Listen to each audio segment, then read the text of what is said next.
Hey everyone, welcome to Firescale Audiobooks. If you enjoy the audiobooks, don't forget to subscribe to the channel. If you'd like to support us further, consider becoming a Patreon member. As a member, you'll gain the ability to request the next part of a novel audiobook I've uploaded, depending on your Patreon tier. Emotions. A strong feeling, reaction, deriving from one's circumstances, mood, or relationship with others. I never fully understood them. They weren't foreign to me: anger, sadness, fear, guilt. I've experienced them all. Plenty of times before. As humans, we were inherently designed to feel them. But merely experiencing them didn't equate to understanding them. Don't worry. I'll make sure to make it quick. A certain voice hung in the air. It was gentle, yet carried a gravity that drew my attention. Two lackluster gray eyes seemed fixed on me. Or felt like it. I knew that it wasn't possible since the one talking was inside the TV screen. However, as I gazed into those eyes, I had a sudden thought: why does it feel like they're looking right at me? PFTT. I shook my head. Stupid. This is the last step, right? The last step before my hell is finally over. He stood solitary, amidst the wreckage. The landscape lay strewn with debris and shattered structures. The world around him seemed to have halted, frozen in a moment in time. In that instant, the dullness in his gaze faltered, and what appeared to replace it was something akin to anguish. Grief? Ha! The man clutched his shirt, slowly wrinkling it as his lips slowly curled into a hazy smile. I'll do it. His head lowered to meet another gaze. With black hair, this person knelt on the ground with their back faced against the screen, gazing up at the gray-eyed man. No words escaped their lips, they simply stared. Perhaps he wanted to say something but couldn't. After all, a large gaping wound was present on his back. Ah, yes. I shouldn't drag this out. The gray-eyed man lifted his hand, unveiling the cold gleam of a sword. His lackluster gray eyes quivered ever so slightly as the blade descended down in one fluid motion. Shying. I've waited far too long for this. The screen turned black. So what do you think? I heard a familiar voice call out to me, and I lowered my gaze. Not bad, I guess. While I inherited more from our father, it was evident that he had drawn more from our mother. His auburn locks cascaded gracefully to his forehead, and his green eyes gazed back at me. This kid, who was my only remaining family, was my brother, Noel Rowe. Not bad. Just that. What do you want me to say? I wasn't much of a gamer. In fact, I never had the time to play games. There were things I needed to prioritize in life, however, leisure was not one of them. It shouldn't come as a surprise that I found the game uninteresting. I mean, you can lie. And why would I do that? Because it's my favorite game. Right. What sort of reasoning was this? I blinked slowly before reaching for my drink. You know. I think it's best if you don't drink. I don't care. Taking hold of the glass cup, I felt its coarse texture beneath my fingers before slowly bringing it towards my lips. As the glass drew nearer, my attention fixated on the brownish liquid it contained. It was whiskey, a choice that seemed fitting for the moment. As I cast my gaze downward, my reflection stared back at me, giving me a glimpse of the person I had become. Hollow eyes, a vanishing mane of hair, protruding cheekbones, my visage had become something I wasn't able to recognize. Even my hand quivered as I clutched the cup. I've had better days. I smiled bitterly to myself. Stage 4 lung cancer. Not a pretty disease. I still remember to this day the numerous emotions I felt during the day I received the news. I was just 24 years old. How was it possible for me to get cancer? But there was no denying what was inside me. So I just accepted it. Acceptance didn't come quickly. At first, I fought. I changed my diet and underwent chemotherapy. But my life became miserable from that point on. All my savings started to drain, and each day seemed more hollow than the other. That was when I accepted my situation and just stopped everything. Okay, fine. I'm dying. Still. Sip. Why make what remained of my life a torture? I might as well enjoy what remained of it. Even if it made my life shorter. Iter. My chest burned and my hand trembled.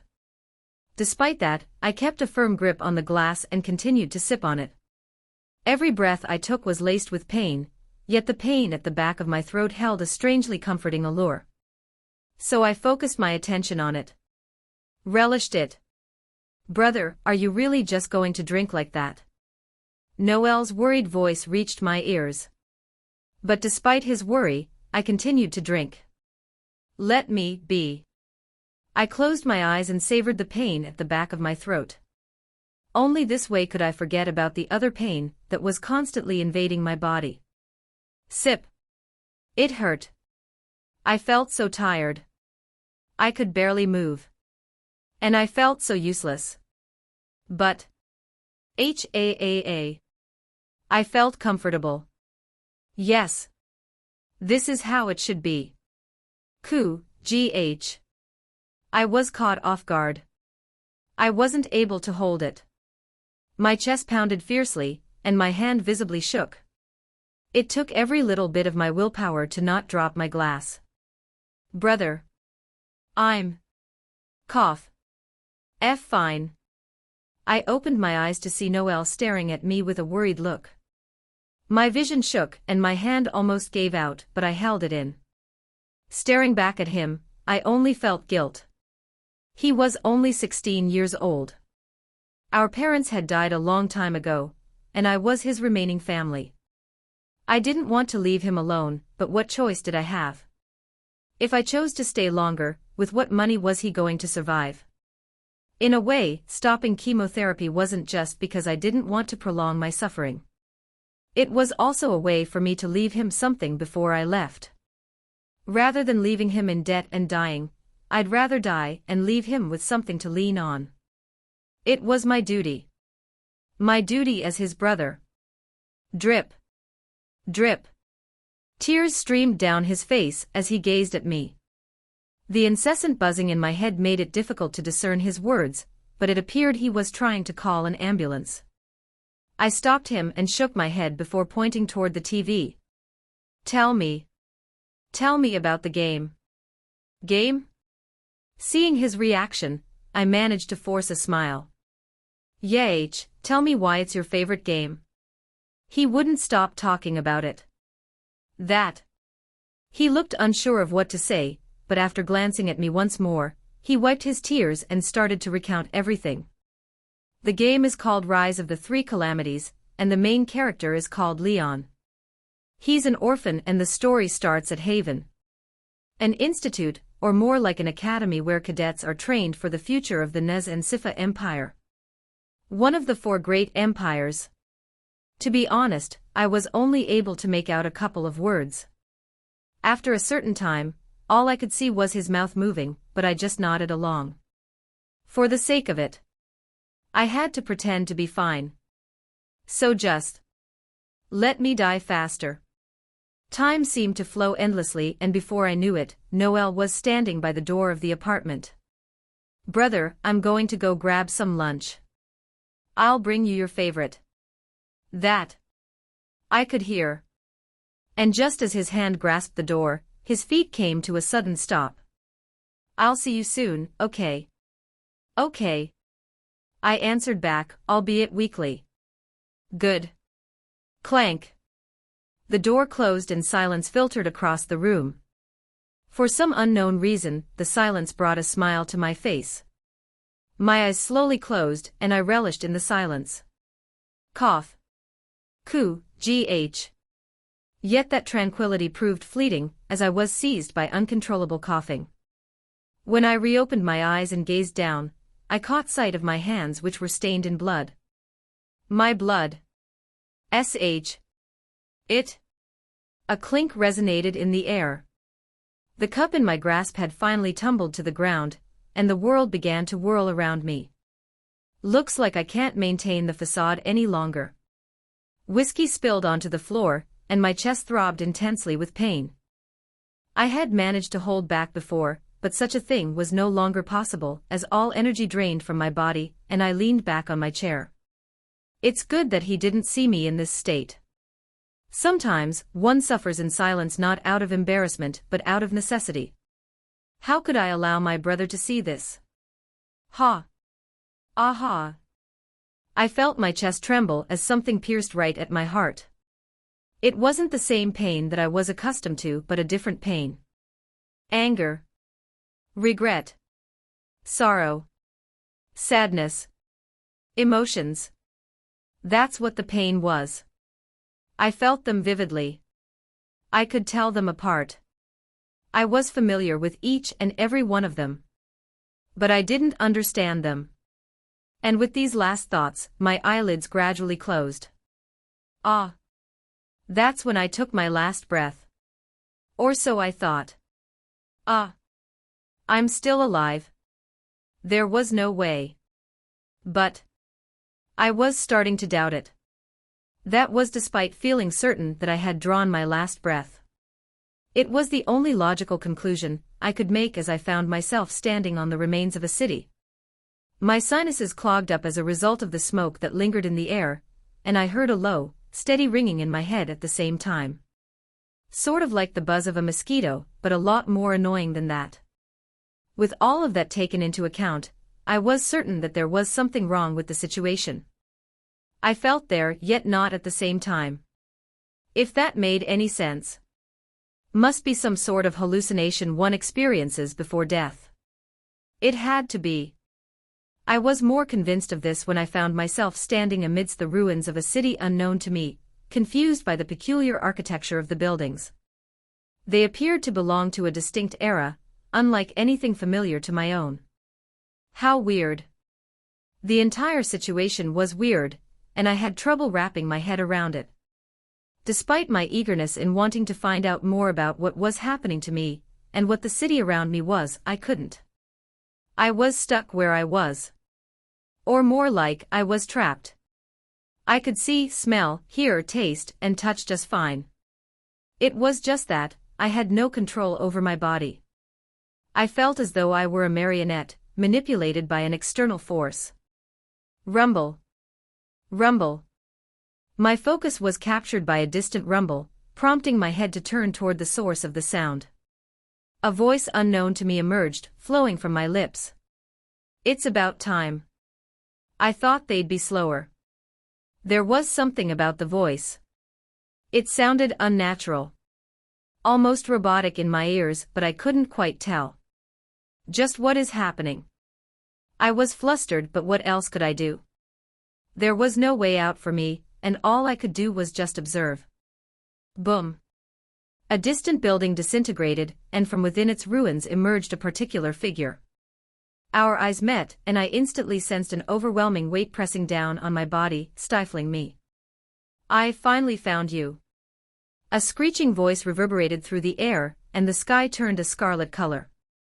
The pressure that bore down on me increased, and she soon appeared before my very eyes.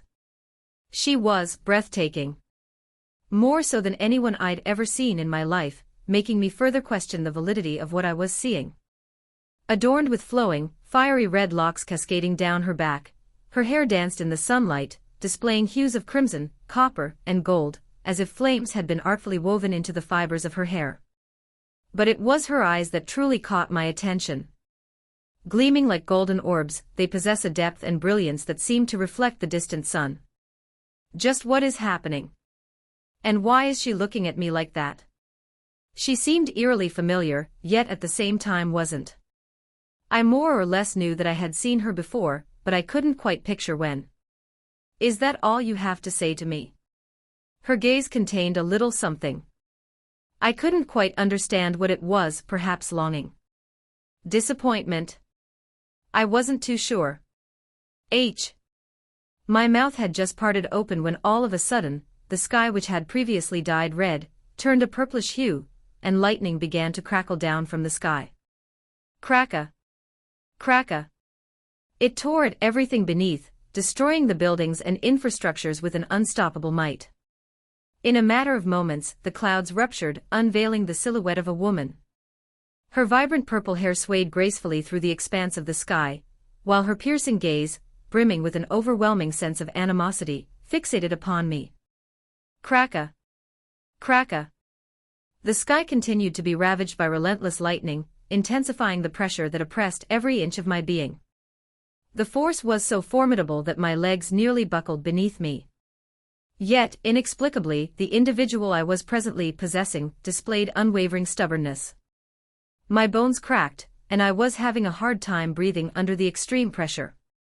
Yet, as if what I was experiencing meant nothing, I remained standing where I was. So you're finally here too. His voice carried through the air, reaching the woman with lustrous, purple hair suspended in midair. The lightning surrounding her crackled with increased intensity, while her gaze seethed with amplified hatred. However, she remained immobile, as if she couldn't move at all. That was when I felt my lips curl, and the world underwent another change. From red to purple to black. Abruptly, darkness engulfed my sight, causing the distant city to vanish entirely. The sky dissipated, and everything in my surroundings vanished, leaving only the two women ahead of me. Emerging from the depths of the inky abyss, a figure took shape in the distance. Her eyes, a vivid shade of crimson, radiated with an intense luminosity that pierced through the darkness, unveiling a cascade of snowy white hair flowing down her shoulders. She, too, looked at me with nothing but hatred. Ah! I get it now. Her appearance was what it took to make me understand. Understand why they felt so familiar to me before. They're the same girls from the game that my brother showed me before. Just before my death. There was one game my brother continued to talk about. Rise of the Three Calamities. I didn't know much about the game as I never got the chance to play it, but it was something my brother was enthusiastic about. He wouldn't stop talking about it. The pieces of the puzzle fell into place as soon as all three appeared before me, triggering a recollection of the game's cover. Although I had only glimpsed it briefly without giving it much thought, it took me a moment to jog my memory. But now, I was certain. The three women who stood in front of me, glaring at me with such hatred that made my heart palpitate, were the same three calamities that belonged to the game my brother showed me just before my death. Or what I thought was my death. Was I still dead? I wasn't too sure anymore. They were most likely the older version of the girls on the background of the cover. Contrary to their youthful portrayal on the cover, the women before me appeared considerably older. Their gazes deviated greatly from the playful depiction on the cover, radiating an unrelenting aura of bloodlust that seemed to want to eat me alive. How long has it been since we've last been together? My mouth parted. This time, I could hear the voice more clearly. It sounded oddly calm despite the situation he was in. None of the girls spoke. They just stared at me with the same expressions on their faces. My lips curled further. I liked those expressions. My hand reached forward all of a sudden, and a black chalice materialized, seemingly out of thin air, landing securely in my grasp.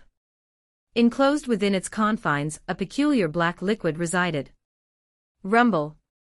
Rumble. The appearance of the chalice seemed to have triggered something, as the world suddenly started to quake fiercely. The girls' expressions changed dramatically and the pressure that bore on me intensified. Yet, despite it all, I remained where I was. Stop.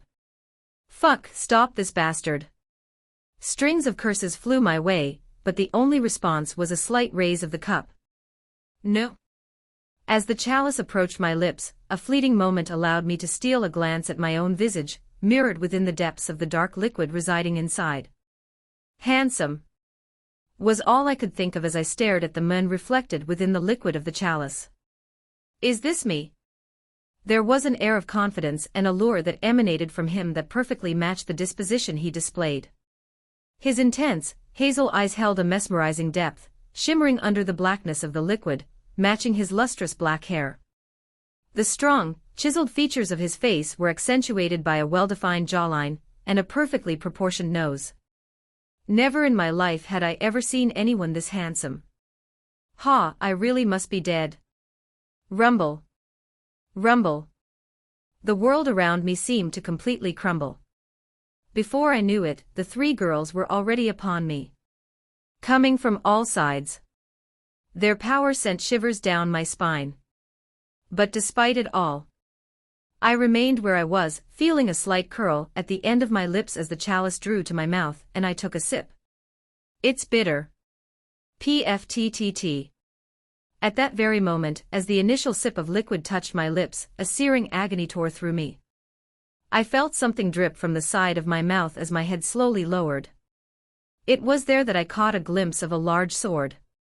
It passed right through my chest. Drip. Drip. Red stained the top of the sword as it dripped from the corner of my mouth. Slowly, my head turned, and it was there that I caught a glimpse of two dull gray eyes staring back at me. Right. I forgot about you. The words came flawlessly out of my mouth, as if nothing had happened. But I knew. I knew better than anyone that he was merely on his last straw. Yet, I remained standing. Proudly. In front of everyone. Gulp. And with a gulp, the world around me turned dark. The next moment I woke up, I found a large screen floating before my very eyes. Julian D. Ivinus. Level, 17, Tier 1 Magician. EXP, 0%, 16%, 100%. Profession, Magician. Type, Elemental Curse. Type, Mind Emotive. Spells. Beginner type spell, Emotive Anger. Beginner type spell, Emotive Sadness. Beginner type spell, Emotive Fear. Beginner type spell, Emotive Happiness. Beginner type spell, Emotive Disgust. Beginner type spell, Emotive Surprise. Beginner type spell, Curse, Chains of Alacantria. Beginner type spell, Curse, Hands of Malady. Skills. Innate Foresight. Hurts. The vision shattered, leaving behind a raw, unrelenting pain that refused to leave. It felt as if someone had punched at my chest over and over again. No. It felt more like someone had stabbed right through my chest. Ugh. A light groan escaped my lips as I tried to move my body. Wait. My eyes flared open and light immediately entered my sight. I'm alive. My voice came out hoarse. But without a doubt, it was my voice. Albeit unfamiliar. As my eyes absorbed the light, the world around me seemed hazy. I swallowed my saliva. This. Julian D. Ivinus. Level, 17, Tier 1 Magician. EXP, 0%, 16%, 100%. Profession, Magician. Type, Elemental Curse. Type, Mind Emotive. Spells. Beginner type spell, Emotive Anger. Beginner type spell, Emotive Sadness. Beginner type spell, Emotive Fear. Beginner type spell, Emotive Happiness. Beginner type spell, Emotive Disgust. Beginner type spell, Emotive Surprise. Beginner type spell, Curse, Chains of Alacantria. Beginner type spell, Curse, Hands of Malady. Skills. Innate Foresight. Julian D. Ivinus. Something floated in front of me. I only caught a small glimpse of it. By the time I blinked, it was gone. Ugh. My head continued to throb. How am I still alive? It didn't make sense. The last memories I could recall were the last moments before my passing. The exchange with my brother, the lingering scent in the room, and the bittersweet, yet smoky taste of the whiskey coming down my throat. How is this possible? As my vision cleared up, I tried to make out my surroundings. It was an unfamiliar setting. Nothing like I'd ever seen before. My initial focus was drawn to the large desk right before me. It loomed large, dominating the space with its gleaming, well-polished wooden top. Strangely, there appeared to be nothing resting atop the desk except for a vintage, antique night lamp, which emitted a soft, subdued glow, casting an eerie light across the room. Clank! A sudden noise jolted me from behind, and my body tensed. The back of my hair stood on end, and I flicked my head to look behind me. Expecting the worst, my legs tensed as I readied to move out of my spot, but no one. I frowned. There was nothing behind me except for a tall wooden bookshelf, adorned with a diverse array of books in various sizes and colors. Beneath it was a small book that seemed to have fallen to the ground. It must have been the source of the noise. Looks like A sudden pain jolted me out of my thoughts. It pounded fiercely at my chest, and whatever words I was about to utter stopped. The pain was intense. More than anything I had ever felt before. Every part of me shook, and my muscles started to spasm.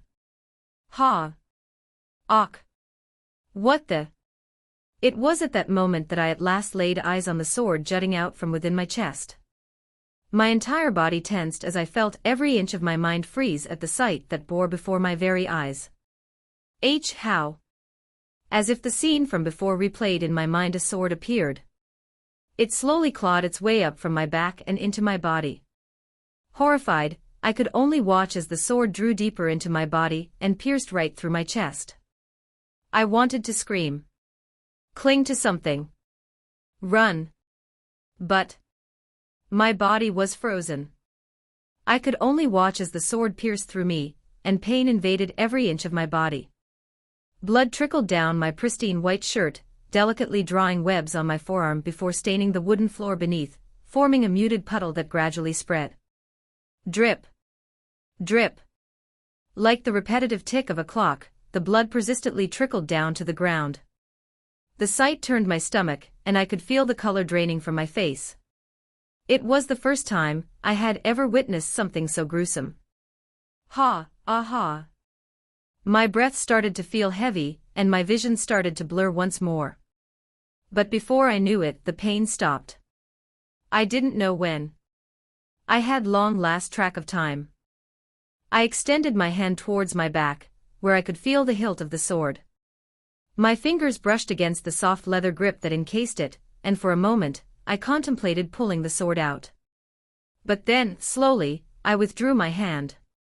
Despite the pain and the situation, I remained rational. Yanking the blade from my chest would probably kill me. I knew that much. My chest trembled as I took another break. As if I had swallowed lava, my chest burned with each breath. Drip. Drip. And blood continued to drip down from my chest. When I finally found my voice again, I managed a soft mumble. Is this what hell feels like? I wanted to laugh then and there. Because it feels like shit. But pain. I was used to pain. Every part of me hurt, but compared to what I had been through the past few years, it was manageable. I could take this much. Sizzle. I believed it was over, but suddenly, a faint sizzling sound caught my attention. At that moment, a searing pain shot through my right forearm. The pain was just as unbearable as the pain from before. It was entirely focused on my forearm. But I kept my mouth shut and stared at my forearm. Pain I could deal with. It wasn't anything new. What grabbed my attention was the faint glow that formed on my forearm. On the spot where the pain was radiating. Gradually, my eyebrows furrowed, and the glow on my forearm subsided. A tattoo. A four-leaved clover was deeply etched on my forearm. It looked like a cheap tattoo. It was all in black, and besides the soft glow that was slowly subsiding, there seemed nothing special about it. The more I stared at it, the more I felt like there was nothing special to it. That was until all four leaves lit up with a strange white glow. Stunned, I felt my eyes widen, and just before I could do anything, the world around me froze. I lost control of myself. I could no longer move, and everything around me gradually lost its color. From the pool of blood beneath me, as though time were unwinding itself, the blood began to defy gravity, trickling upward and returning into my body. Ah! Yet again, I was shocked. But I could do nothing. I was stuck in place. All I could do was watch as time seemed to reverse. The elaborate blood patterns woven on my forearm began to shift and retract, seamlessly returning to my chest. Simultaneously, the sword that had penetrated my chest initiated a similar backward motion, gradually withdrawing from my chest. I struggled to come to terms with what I was seeing, and all sorts of thoughts flashed my mind, but... Clank! They all shattered when I heard the clanking sound of the sword behind me. H-A-A-A. H-A-A-A. The world regained its color, and I felt my breath again. What? Everything around me was back to normal. From the book that fell from the bookshelf to the floor, which was no longer stained in blood. I remained seated where I was. Confused and dazed. It took me a moment to recover my bearings, and when I did, the first thing I did was stare at the sword that was lying on the floor. There was something about it that felt unsettling to me. It was as if there was a certain connection that linked between it and me. One that I couldn't explain. Just as I was about to move to pick it up. Clank! The door to the room opened. Young master. A cold and even voice echoed within the confines of the room. It was a familiar voice. One which I vaguely remembered hearing before. When I turned my head, my hair stood on end. What? Two dull gray eyes stared back at me. For a moment my thoughts stopped. Why is he here? Who is he? And where am I? The man from the vision. The man from the game. And the man who killed me in the vision. They've called your name. It's your turn to take the test. Why was he standing before me? And why did it feel so real? Ah! I've finally lost it, haven't I? I wanted to laugh but found myself unable to. Young master. As if my actions seemed weird, he tilted his head. Are you okay? Your face looks a little pale. He took a step to approach me, but I raised my hand to stop him. Recollections of the last memory kept replaying in my mind over and over again. As if it was a tape on repeat. I had so many questions I wanted to ask him, but kept my mouth shut. My instincts, or more like brain, was telling me that it wasn't a good idea. Young master. And just as my name was called out again, and he was about to approach me, I helped myself up from the chair. Lead the way. Lead the way. To where? The echo of my footsteps rang in my ears as I followed the man from the vision from behind. He seemed younger than the vision, and was it just me, or did he look pale? Still. Thinking back to my actions, I had acted purely out of instinct. I knew nothing about the situation. Nor who the man in front of me was. No, not quite. I had an idea. One that I refused to believe. However, if there was something clear to me, it was that whoever the man in front of me was, he could kill me at a moment's notice. One wrong move and I was dead. Master has asked that you manage to pass the examination. In case of failure, he is prepared to exonerate you from the family. His cold and even tone resounded across the empty corridor as he moved ahead of me. I remained silent throughout the entire time. It's important that you pass the examination.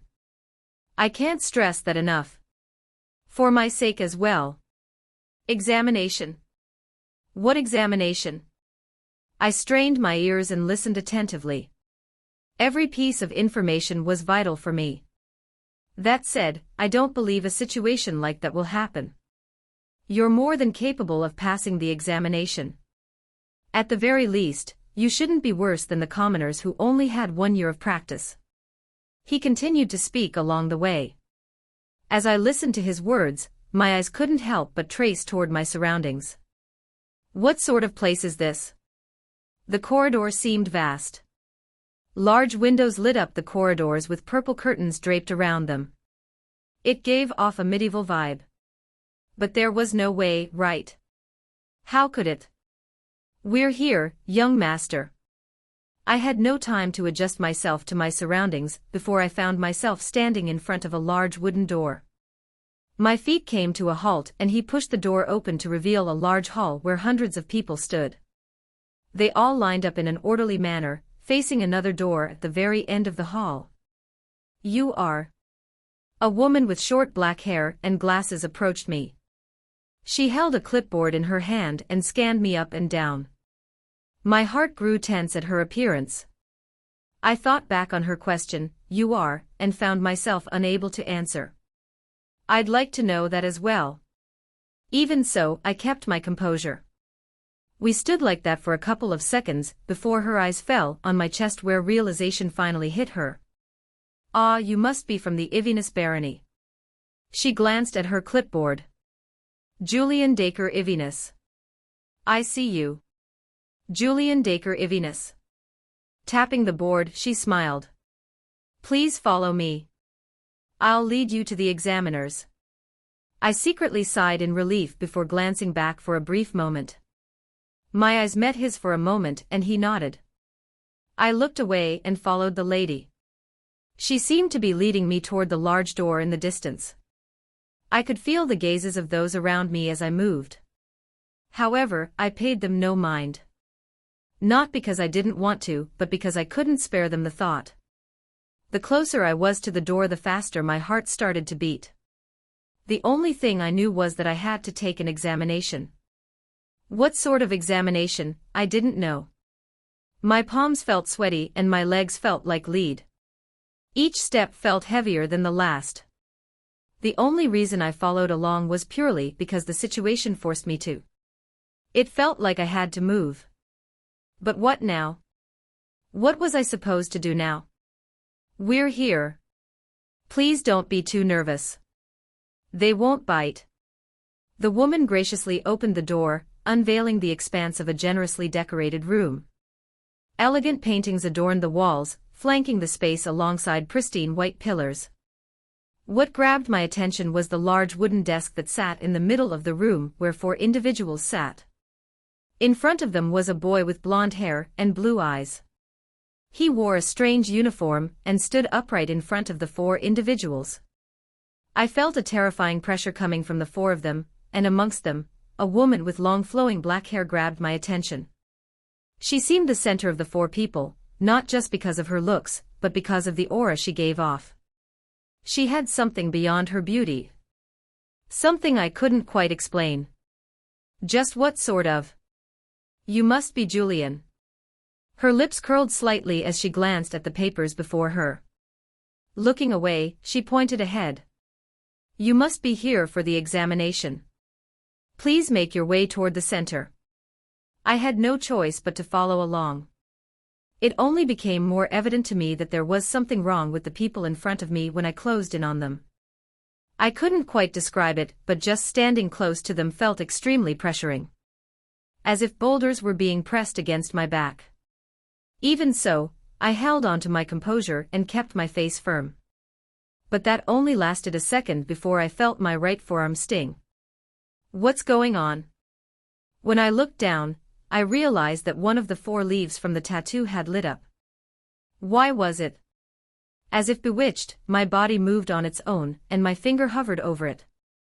I was surprised by the sudden development, but before I could snap out of it, my finger went down. And I pressed it. Huh! The world turned pitch black. All my senses seemed to disappear. Silence pervaded over the pitch-black space with nothing in sight. It felt as if I was levitating in an endless and lonely space. It felt suffocating. I was stuck in place, floating in this endless darkness that seemed to stretch endlessly. My consciousness was blurry, but I was aware of everything that was happening around me. Was everything I previously saw another vision? Is this what death feels like? It felt lonely. And cold. Ah! The sensation didn't carry on for long. All of a sudden, a current ran through my body, jolting my consciousness awake. When I came to, I realized I could finally move my body again. Even so, my surroundings were still dark. Hello. I tried to speak, but my mouth refused to open. I held on to my composure and pushed away the anxiety and fear that was creeping up on my mind. I didn't let the darkness eat away at my sanity. Not yet. Just as I regained my composure, I spotted a bright light in the distance. A light. It grew brighter by the second, its glow basking me in warmth. It felt comfortable. To the extent that I found my eyes slowly closing in relaxation. When I opened them again, I was stunned by the sight before me and I held my breath. A wheel. 6 colors and 6 words. End of proof red anger. End of proof purple fear. End of proof blue sadness. End of proof green surprise. End of proof orange love. End of proof yellow joy. A long red arrow pointed upward, currently resting on the color red. Anger. What is this? The 6 basic human emotions. I remember studying this back in psychology class, but why? TRRRRR. The wheel began to spin on its own. What's going on? The colors alternated between red, purple, blue, green, orange, and yellow. They spun and spun and spun. A deep sense of unease held me rooted. My eyes were fixed on the red arrow that remained firm. The wheel continued to spin, and the colors continued to alternate. Gradually, the wheel lost its momentum before finally stopping. Purple. Fear. Now what? My palms were sweaty, and the deep sense of unease that gripped my body seemed even more prominent. Swoosh. And I was right to feel that way. All of a sudden, the ground beneath me quaked. I almost lost my footing, and just as I regained it, I was shocked to see buildings sprouting from the ground beneath. What? I held my mouth. I can speak again. No, not just that. I looked around me. I was surrounded by buildings. No, not quite. They seemed to be ruins. The architecture reminded me of the one from the vision, but they were covered in vines and moss. I couldn't quite get a good grasp of it since it was dark outside. However, from the corner of my eyes, I could make out faint figures in the distance. Shadows. Swoosh. A shiver ran through me as the cold wind caressed my skin. I grew tense, feeling a sensation that was akin to the gentle touch of 2 fingers slowly crawling their way up my arm. Ha! Ha! I felt my breath grow heavy, and as I tried to swallow, I found myself unable to. Something had gripped my throat. Something imaginary. It prevented me from swallowing. Ha! My chest trembled. There's nothing in front of me. So why? Why did I feel so scared? Ha! I gripped my shirt, slowly wrinkling it in the process. There, I could feel the beat of my heart. It was fast. Ba. Thump. Ba. Thump. And loud. Ha. My breath followed its rhythm. It went faster. And faster. Faster. Ha. Ha. Ha. I was hyperventilating. My palms were sweaty and sweat trickled down the side of my face. Fear had gripped me. It was slowly consuming me. I could feel it. But why? I need to run. Get away from here. My legs started to move. All thoughts disappeared and I just ran. Faster. And faster. And faster. Soon, I found myself sprinting forward. I ran as if my life depended on it. I didn't know why I was acting like this, but if there was something I knew it was that I needed to run. Get as far away as possible. I stumbled several times, scraping my knees in the process, but each time, I'd pick myself back up again and continue to run. I ignored the burning sensation that came with each breath that I took. The only thought I had in my mind was that I needed to run. I needed to get away from the shadows. H-A-A-A. H-A-A-A. H-A-A-A. I'd look back from time to time, catching sight of them each time. The distance between us remained constant. Are they not running out of breath as well? I can't keep this up for long. The pain that gripped my lungs intensified. It was as if I was breathing fire. But I had to hold on. Not yet. Not. Bang. My face came smashing against a hard surface. Walk. Ignoring the pain, I looked up. No, A shadow appeared. Its appearance remained a mystery to me. It wobbled in front of me, staring down at me as if I were some sort of prey. Ah. Don't. The sense of fear that gripped me intensified. It was almost suffocating. I. The words refused to leave my mouth. And then. Yook. The shadow reached out for my throat, gripping it tightly. My eyes bulged and I felt my body grow limp. Ah no. I'm going to die. I'm going to die. I'll die. The feeling of helplessness under its grip, the steady thump of my heart, the weakness, and the gripping fear, all of it was etched deeply into my mind during those last moments. What I was experiencing. It was real. And then. CR crack. I felt my neck snap and the world turned dark again. Only for a brightness to suddenly engulf me.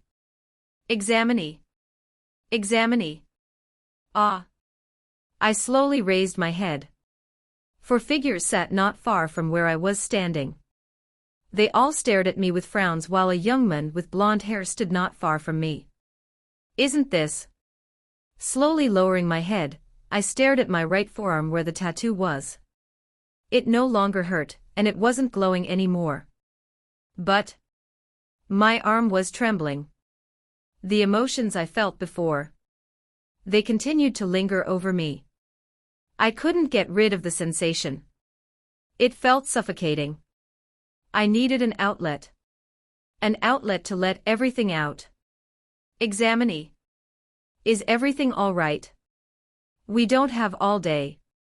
One of the people seated in front of me, a bulky man with a red beard, raised his eyebrow, pointing at the young man in front of me. Show us what you've got. Ah. My feet moved on their own. As if I had finally found what I needed, I moved toward the young man in front of me. He was staring back at me with a frown. As if he was trying to say, "What is he doing?" But I didn't care. I paid him no mind and continued forward. Before I knew it, I was standing before him. Just as his mouth opened to say something, my hands reached out for his head, grasping both sides solidly. My hands were still shaking, but I kept a firm grip on his head. His expression changed. What are you? But I didn't care. Feeling the sides of his face, my mouth parted open as I softly mumbled. Fear. My mind blanked from then on. I lost myself in the moment. When I came to, I was standing in the same spot I was before. My hands were no longer shaking, and my mind seemed calmer. Or so I thought. Help. Ha.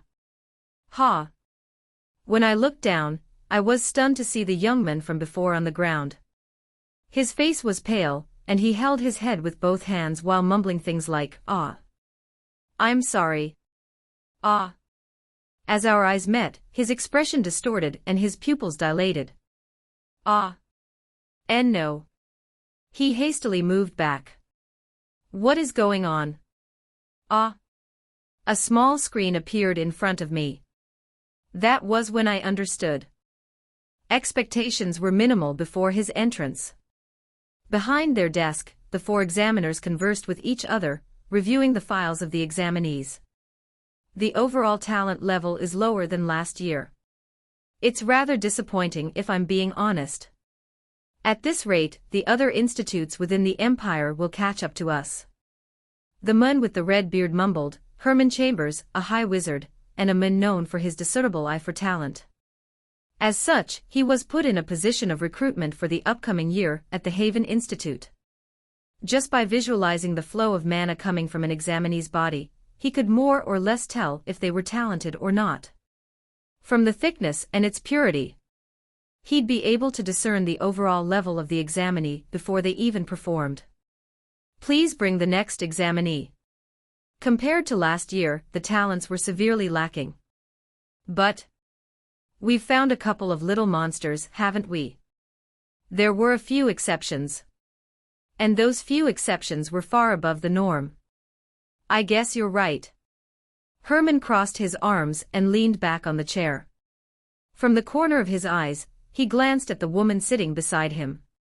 She adorned herself in formal attire, exuding a near-perfect aura. Her captivating presence left a profound impact on those around her. The flawless combination of appearance and clothing made her stand out from the rest. Delilah V. Rosenberg. There were no imperfections or voids in her, to the extent that she appeared to embody perfection itself. Elegance seamlessly permeated her every action, word, and facial expression, defining her entire being. She was an unreachable being to many. Apprentice at 18. Master Mage at 19. High Wizard at 21. Archwizard at 24. And one of the Empire's 7 monarchs at 27.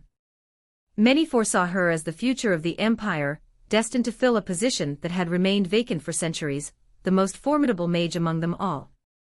The zenith. How can someone like her work here? Such a question stumped many, Herman included, but whenever someone asked, all she'd return was an empty smile. She wasn't a woman of many emotions, but when she did show emotions, one feel chills. Our next examinee should be from a barony. Her crisp and clean tone rang in the room. It lacked substance and yet seemed to pressure at the same time. Julian Dacre Ivinus. She mumbled a name, almost chewing on it as her eyes lingered over the document in front of her. Talent. Elemental and emotive.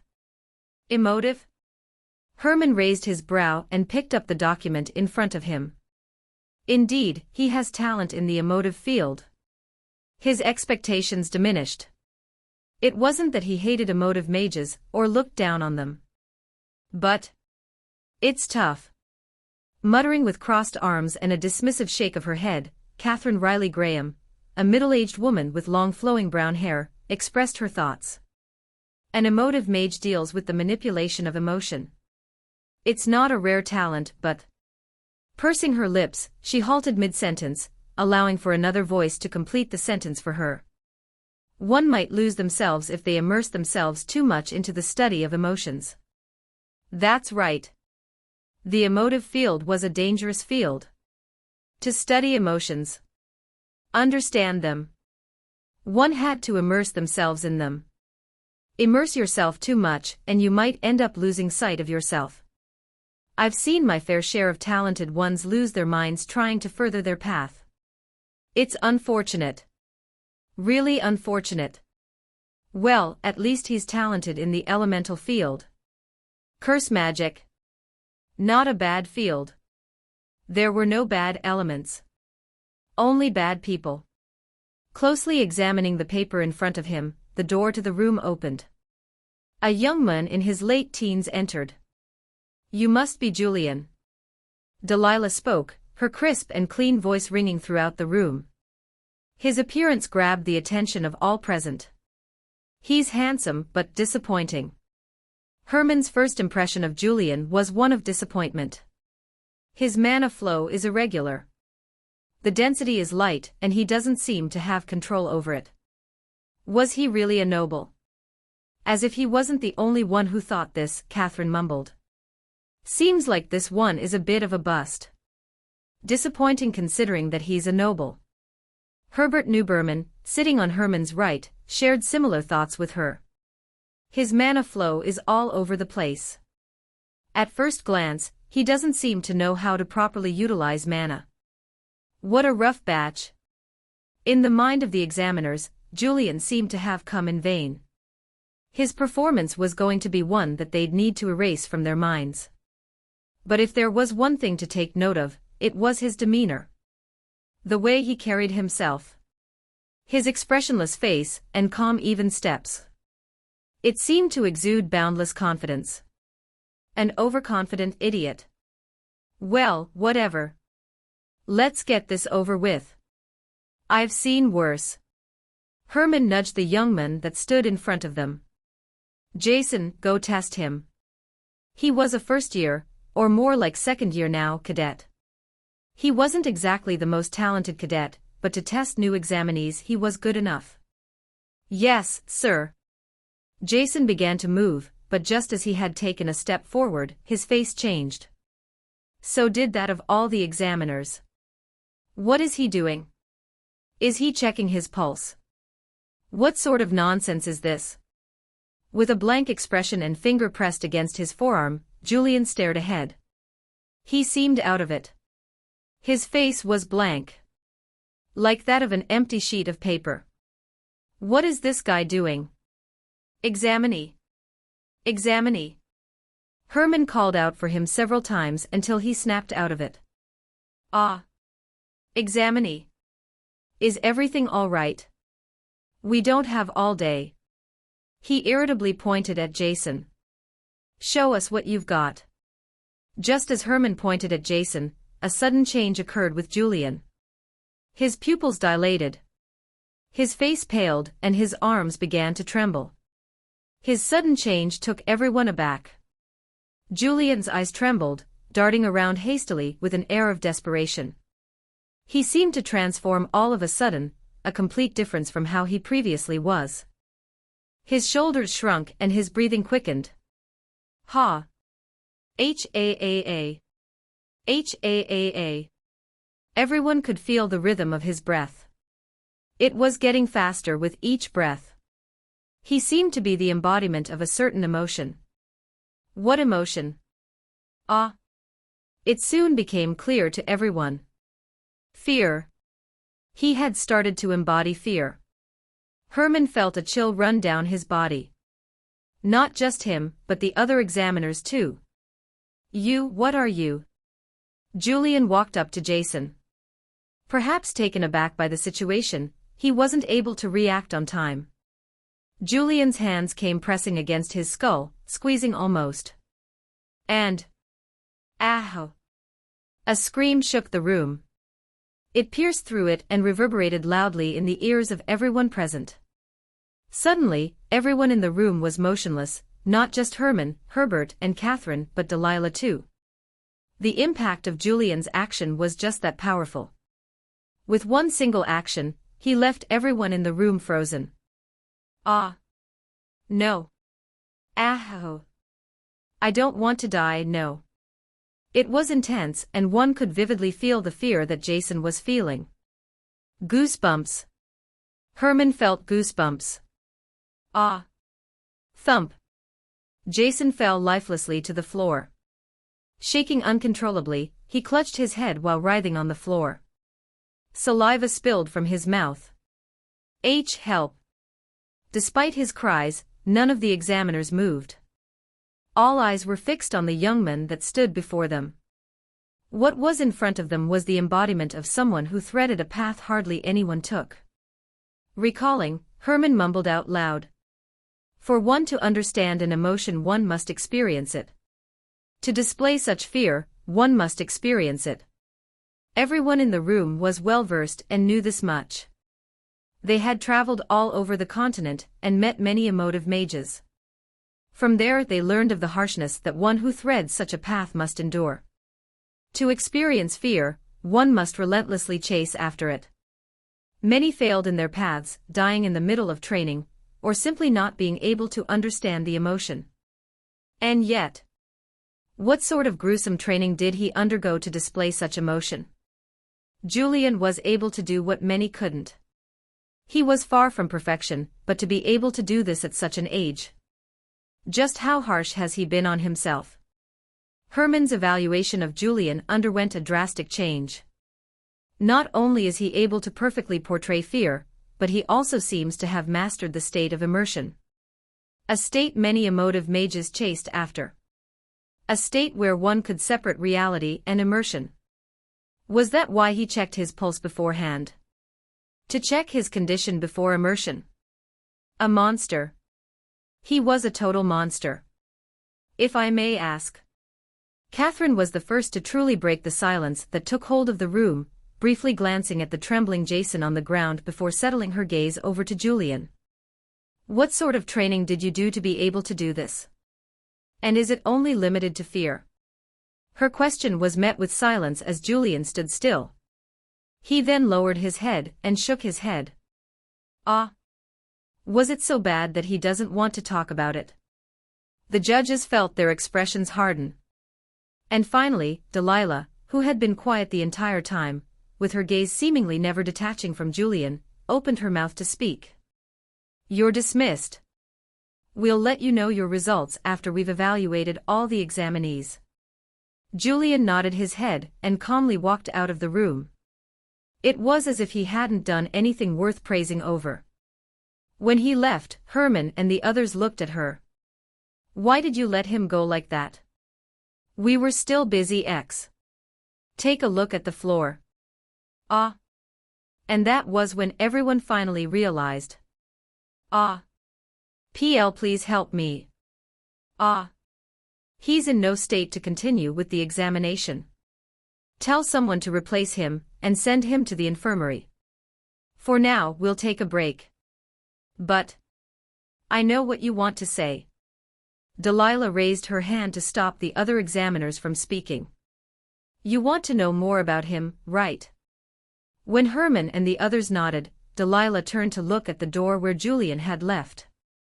Her gaze told 1,000 words. Herman could tell. Like the rest of them, her interest had been piqued. Without a doubt, she wanted to know what everyone in the room wanted to know. A question none of them dared to ask. To what extent had he immersed himself? Everything was a blur to me. From the moment I poured out everything to what unfolded next, my mind felt shrouded in a perpetual fog. I couldn't think straight. What sort of training did you do to be able to do this? And is it only limited to fear? My sole focus was getting out of here. I could feel it from deep within me. I still hadn't let it all out. It was lingering within my mind, slowly creeping its way up. I need to leave. So, then. You're dismissed. We'll let you know your results after we've evaluated all the examinees. When the chance presented itself, I spared no time and left. Coming out, I felt the stares of everyone in the hall fall on me, but yet again, I could pay them no mind. I need to find somewhere safe. A bathroom or room. I can't. My steps faltered momentarily. I felt something rising from my stomach. Swallowing back, I forced myself forward. Move. I pushed everyone in front of me away and continued forward. Hey. I didn't care about their protests. A bathroom. A room. Something. I continued to walk. I didn't care to look where I was. I only stopped when I found a room. Glancing around, I entered. It was a small room. Ha. Ha. And most importantly, empty. Blurg. The contents I so desperately held back came out all at once. My vision fogged and I hunched over. My stomach clenched with pain as I could feel the sweat on my forehead. Ha-h. I clenched my shirt, feeling the beat of my heart in the process. It was fast. Really fast. I took deep breaths to calm myself down. To calm my beating heart, but it wouldn't stop. Ah. Ah. The fear that had gripped me moments before had come back to haunt me again. I couldn't stop shaking. It was as if something had possessed me. Och. I could feel it. Clearer than ever. I was being consumed. What does it feel like to be consumed by fear? H-A-A-A. H-A-A-A. Small, shallow, and repetitive breaths coming out of the mouth. Ba. Thump. Ba. Thump. A rising heartbeat that drummed in the mind. A trembling body. Sweaty palms. Shit. It felt like shit. H-ha. Regardless of what I tried, the trembling wouldn't stop. I tried to take deep breaths but struggled, occasionally inhaling too deeply and choking on my saliva. Auk. It was a pathetic sight. I knew it. But H-ha. I couldn't stop it. It was slowly consuming every part of me. Creeping toward the deepest parts of my mind. I was able to hold on to my composure up until this point. But now that I was alone, I was struggling. I couldn't stop the shaking and the feeling that was taking every part of me. Let this stop. Let this stop. At this point, death didn't seem too bad. But KH. I grit my teeth. No. Such pathetic death. Not again. And not when I still didn't know what was going on. I wanted to know at least that much. Who was I? And why was I here? Dying in such a moment was the last thing I wanted. Therefore, KHHH. I continued to grit my teeth, and endured the fear that was taking hostage of my mind. Riot. My hands were fiercely clenching at my shirt as my legs wiggled on the ground. For some reason, my body would reflexively avoid the puke on the ground during my struggle. The thought of touching the puke seemed more repulsive than the fear that was clouding my mind. It was as if it was ingrained in my body. Just let this pass. The situation seemed helpless, but I could slowly feel it. The sensation was dying away. Slowly but surely I knew I could regain sight of myself. I just had to. KH. Endure. I bit my shirt and pulled at my hair. Cock. That was when I noticed something. The pain. The pain appeared to take away from the fear I was experiencing. Uck. I took advantage of that and bit on my forearm. The sensation of my teeth digging into my skin eased many of my symptoms, and despite the intense pain, it helped me finally achieve a sense of calm. Pain. Pain I could deal with. Hoo. For the first time, I was able to take a deep breath. My hands were still trembling, but my mind was clear. I glanced down at my arm, observing the intricate red patterns weaving across it, converging at the tip of my finger before eventually trailing down toward the ground. Drip. Drip. Red stained the ground. Ignoring it, I continued to take deep and even breaths. Slowly, I was regaining control over my body. Enough to be able to stand up. I wasn't sure how long had passed when I was finally able to be myself again. But it didn't matter. Right now, all I wanted to do was figure out my situation. Where is this place? Walking around the room, I traced my finger over a wooden desk. It felt real to the touch. Although I already knew, I did it to make sure. None of this felt real to me. A medieval-style setting, strange powers and visions, a gray-eyed man. The pieces started to put themselves in my head, and a conclusion drew up in my mind. One that I struggled to come to terms with. I was in the game, wasn't I? Rise of the Three Calamities. There wasn't much that I knew about since I'd never played it before, but from what I was told by my brother, it was a very popular game. Why? For what reason was I here? And I turned to face the nearest window. It was dark outside, so it was hard to see outside, but my focus was elsewhere. Toward my reflection. With deep hazel eyes, black hair, and a chiseled jawline, he appeared to epitomize perfection solely through his looks. I raised my hands to touch my face. This is me. I found it hard to believe, but as I pinched my cheek, the reality seemed undeniable. Crazy. This is crazy. Even though this seemed to be my reality, I still found it hard to believe. Kriuk. My head flicked. A familiar figure stood by the door. He stood motionless, staring at me with his cold gray eyes. Not feeling so well. His tone seemed calm, but all I felt was chills. Step. The wooden floor creaked under his step. A strange tension lingered over the room as he stepped forward. His eyes briefly paused on the puke on the ground, then settling back to me. Step. He took another step. Inching closer to where I was. His every movement and action felt suffocating. As if he was dragging me deeper and deeper into the water. I thought about running but realized it was futile. There was no running from this man. And I didn't feel like running. Step.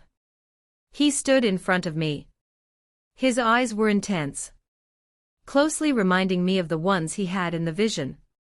When his sword pierced me. What did he? Sheeing. My neck felt cold. It all happened so fast that I had no time to react. His mouth parted slightly. Who are you? My neck stung as the blade sunk slightly into my skin. A wet trail traced down my neck. You're not him. Who are you? He seemed sure of himself. As if he was certain that I wasn't the person whom this body belonged to. And he was right. I wasn't. Strangely, staring at the sharp tip of the sword that was pointed at me, I didn't feel a thing. Would you look at that? After all that fear, when the time came for me to feel fear, I didn't feel it. It seemed to pale in comparison with what I'd experienced back in the examination room. I cocked my head slightly. What makes you think that? My voice came out much calmer than I thought it'd come out in such a situation. His lips pulled upwards. He wouldn't have reacted the way that you did had he been in a similar position. Is that so? How would he have reacted? By cursing me. I thought back to the vision. He didn't strike me to be that type of guy. I still tried. Get your fucking hands off of me. No, not quite. Still missing something. As in? Try, get your fucking hands off of me, dirty bastard. That's how he'd reply. I see. Quite informative. I gripped the blade that was attached to my neck and tried to pull it away. Through my gritted teeth, I spat. Get your fucking hands off of me, dirty bastard. Better. Unfortunately, the blade wouldn't budge. Was the difference in our strength that vast? Don't bother. I'm a knight. Our strength difference is not something that you can bridge with that body of yours. I see. I let go and stared at my hand. It was bleeding. Still, it helped me calm down even more. My heart was no longer beating as fast as it was before, and my mind felt a lot clearer. We stood face to face with each other, neither one of us speaking. He was the first one to break the silence. I heard an interesting rumor. I stood still and listened to his words. There was nothing I could do at the moment. The powers I displayed before, I knew nothing about them nor how to use them. I had been trying the entire time. Right now, I was just a normal human. An amazing examinee appeared. From the rumors, he stunned all the judges in his performance. So much that they had to pause the selection process. He looked at me with a meaningful look. That was you, wasn't it? Ah. It then finally dawned on me. The reason why I was still alive up to this point, and why he still hadn't killed me yet. He was. I glanced at his hand. The one holding the sword. Wary of me. I wonder. I kept things short, slowly pulling my lips into a smirk. And what would you do with that information? The grip of his sword tightened, and the blade dug deeper into my neck. I suppressed the pain and forced myself to not react. I hate to say this, but this. I lightly tapped the blade on my neck. It isn't scaring me. Fear was the least of my worries. His eyes grew more intense. Ah, right there. He was faltering. I raised my right hand. It was stained red as blood dripped down onto my forearm. It was quite the sight. Also why I chose this hand. All I did was touch him. I didn't expect him to react the way that he did. It's true. I really didn't. I wonder. I looked at the man in front of me and brought my hand to a close. How would you react if I tried that on you? The man that stood before him was not the young master he knew. His demeanor, his actions, and most importantly, his calmness. Leon was sure of it. He was not Julian D. Ivinus. Having spent enough time with him, he was certain of it. He had first noticed the change before the examination. He seemed strangely silent. Something unfitting considering how he normally was. He's probably nervous. Leon brushed it off, thinking about how he had probably been nervous about his examination. But why is the examination on hold? I'm not quite sure, but I saw someone being brought out from the examination room on a stretcher. Apparently, it was done by one of the examinees. Ah, there's someone like that. Yeah, I caught a glimpse of him too. He was really handsome. Black hair, hazel eyes. The sudden rumors made it impossible for him to no longer think about it. He didn't hesitate to look for him. And that was you, wasn't it? Feeling the edge of his blade press Julian's neck, he tightened his grasp of the sword. There's no way they're the same person. He was sure of it now. He wasn't the young master he knew. What made him especially wary was his lack of reaction. Faced with the prospect of his sword slicing down at his neck, he appeared unperturbed. The hazel eyes he seemed so familiar with suddenly felt different. As if he was looking at the cold shell of the young master he knew. I wonder. His lips pulled into a smirk. Taunting him, almost. Mocking him. And what would you do with that information? Leon further tightened his grasp of the sword, and dug the sword deeper into Julian's neck. It was a threat. No reaction. One that didn't seem to be effective. He was merely standing there. And yet,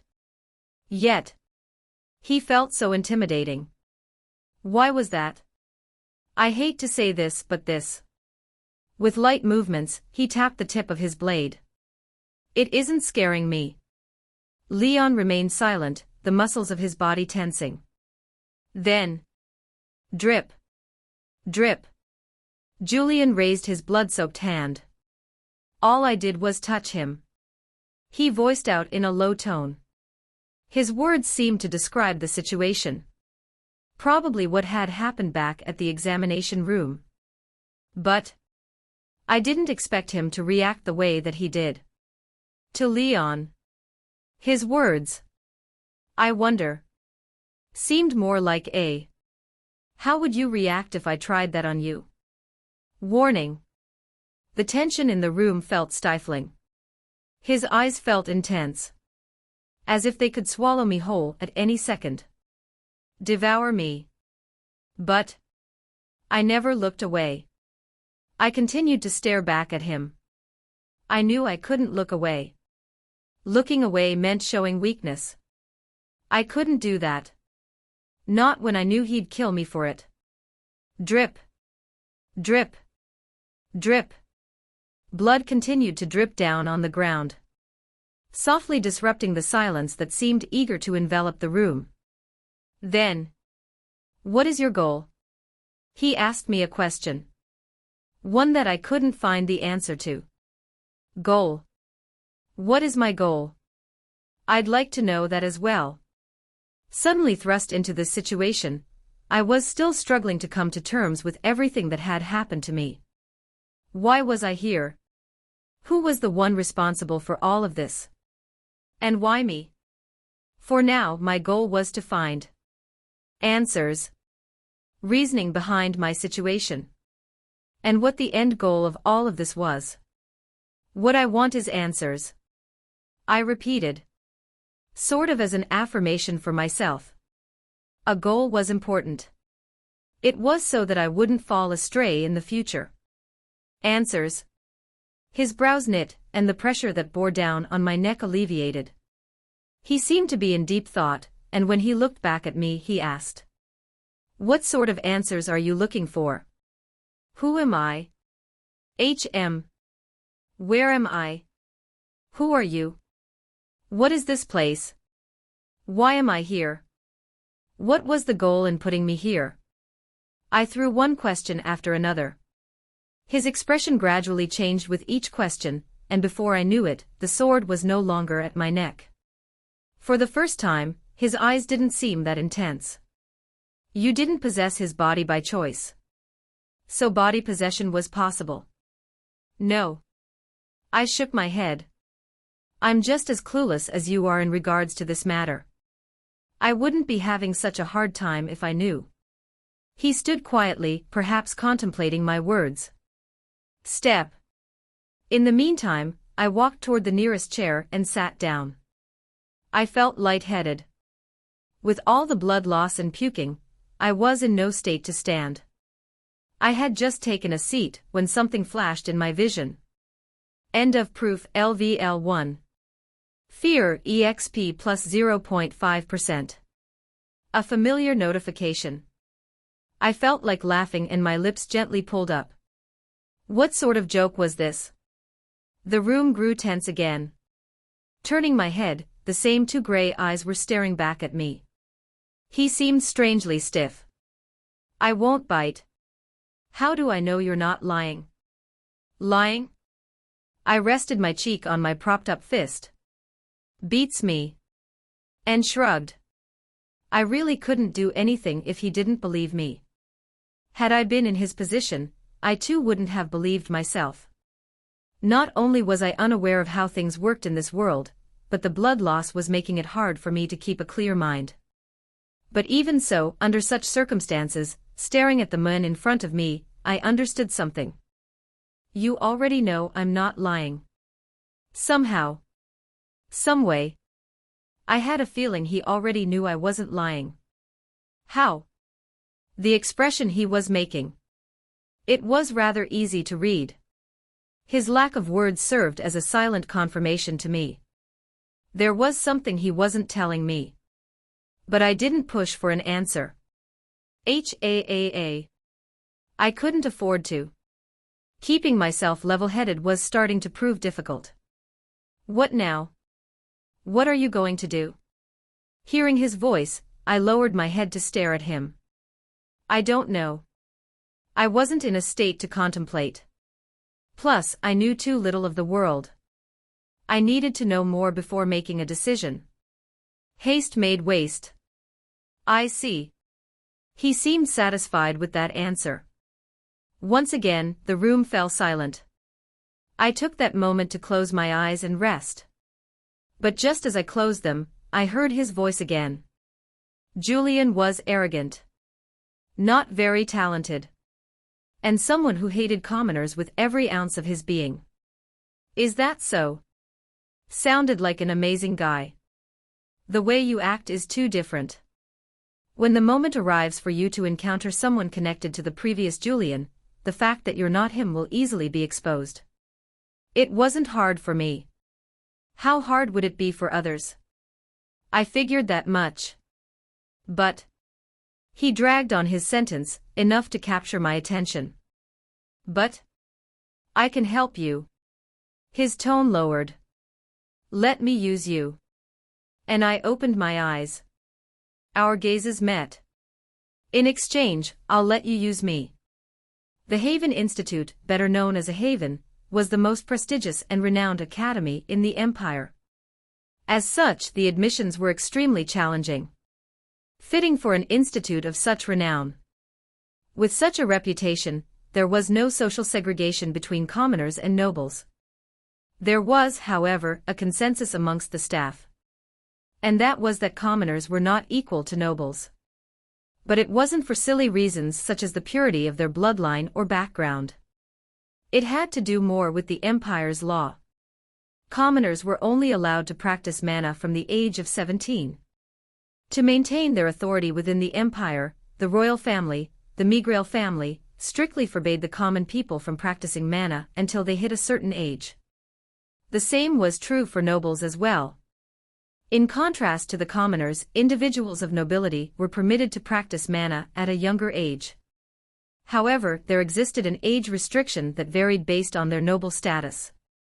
Only the direct lineage of the Megrel family was allowed to practice mana since birth. It was therefore normal for those of the Megrel lineage to rank first whenever a descendant entered Haven.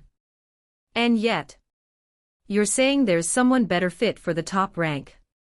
Not just one but two. Flip. A black glove delicately turned a page.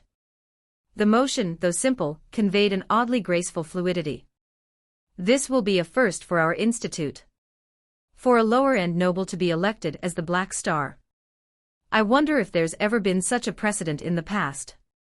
And not just one candidate like that, but to have two of them. The Black Star. A title given to the top entrant of each academic year. Without failure, each of them ultimately evolved into an influential figure within the empire. It was an important position. It has to be done. A crisp voice replied. The tone sounded strangely calm. As if the one who spoke was dealing with a trivial matter. But it wasn't such a trivial matter. At least, Atlas didn't think so. It'll certainly bring forth a lot of headaches. Not just for me, but to him as well. The position didn't just symbolize status. It also served as an index. Someone that the cadets had to look up to and strive to become. A goal. Atlas Megrel sighed as he removed his glasses, unveiling his yellow eyes, a distinctive symbol of his direct lineage with the Megrel family. If he can't handle the pressure that comes with being the Black Star, I'm afraid that won't be necessary. Julian Dacre Ivinus. Leon Rowan Ellert. Delilah glanced at the two profiles in front of her. She thought back to what had happened back in the examination room. Tap. Her finger slid over to one of the profiles. He's not someone that will feel pressure from something as trivial as that. She was sure of it. After all, she had seen him in person. Slide. And she pushed his profile forward. The Black Star. Julian Dacre Ivinus. It can only be him. Shaw. Cold water trickled down from above, each droplet stinging upon contact with my skin. My heart raced wildly, yet I remained motionless beneath the frigid stream. I clung to my composure, letting the sensation engulf me as I let my body be consumed by the cold. Beneath the showerhead, an unusual tranquility befell me, my mind emptying. In that brief moment, I savored a small taste of freedom, however fleeting it may have been. My neck and forearms stung. But under the cold of the water, the pain seemed meaningless. Click. The fleeting sense of freedom disappeared as soon as the shower came to an end, and the weight of reality crashed back down upon me. Use me. It had only been an hour since I parted ways with him, and yet, it felt as if it was just a few moments ago since we had that conversation. I wonder if I made the right choice. I studied the reflection before me. Every aspect appeared meticulously crafted, from facial symmetry to eye depth and jawline definition. It was flawless.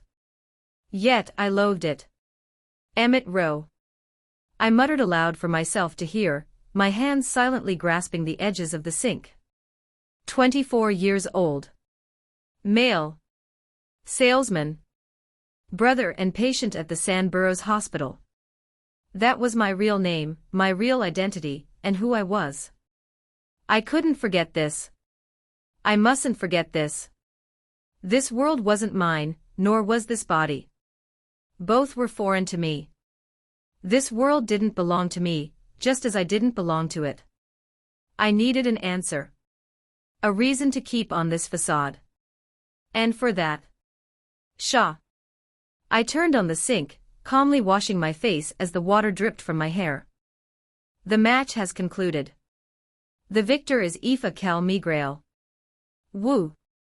The crowd erupted in cheers. Their cheers rained down on the platform where an expressionless figure stood. She held the spotlight, captivating all with her presence. Cascading down her back, her red hair complemented the most striking feature, her yellow pupils. Aoife Calamities, the future Black Star, and one of the most promising new entrants at Haven. Faced with the cheers, Aoife simply disregarded them and stared down at her opponent, Jordana.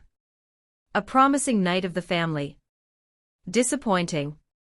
Her cold voice descended on the young girl, passing down her evaluation of her. Jordana lowered her head in shame. I apologize. Don't be. Aoife extended her hand, which Jordana took. This was the expected outcome. I tried my best, but it seems like even I am not your opponent. I'm afraid that with your current strength, you won't find a single opponent in your age group. Not even in Haven. Aoife had no words of rebuttal. It was the hard truth of the matter. Her talent, coupled with the gap in years she had to practice, made her someone who was on a level that the regular cadets couldn't reach. That was what she believed, and everyone else believed. So then. Letter of admission. We congratulate Cadet Aoife Calamities for their admission to the Haven Institute. We are proud and delighted to have you join us in our program. It is with great honor that we invite you to join us. Cadet Rank 3. Letter of admission. 3rd rank. What sort of situation was this? Is there a mistake? When she confronted her cousin about it, Atlas, his response to her was a clear-cut no. Casually flipping through the pages of the book in his hand, he didn't even spare her a glance. There are 2 cadets that we deem to be more talented than you. More talented than me. For the first time in a considerable while, Aoife's composed expression faltered. She opened her mouth, but the words refused to leave it.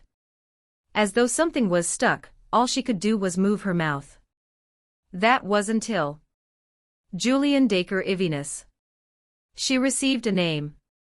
One that she deeply engraved in her mind. He's the Black Star. And the one we deem to be more fitting of the role than you. Speech, huh? I looked at the letter in front of me. It was given to me this morning by a member of the Haven Institute staff. It went on to say, congratulations on your admission to Haven. We're proud to announce your entry to the Institute. It was a long letter. But the key important points were Black Star and speech. A week had passed since the examination had taken place. I was now a lot more knowledgeable about my situation. Therefore, I knew exactly what the Black Star symbolized.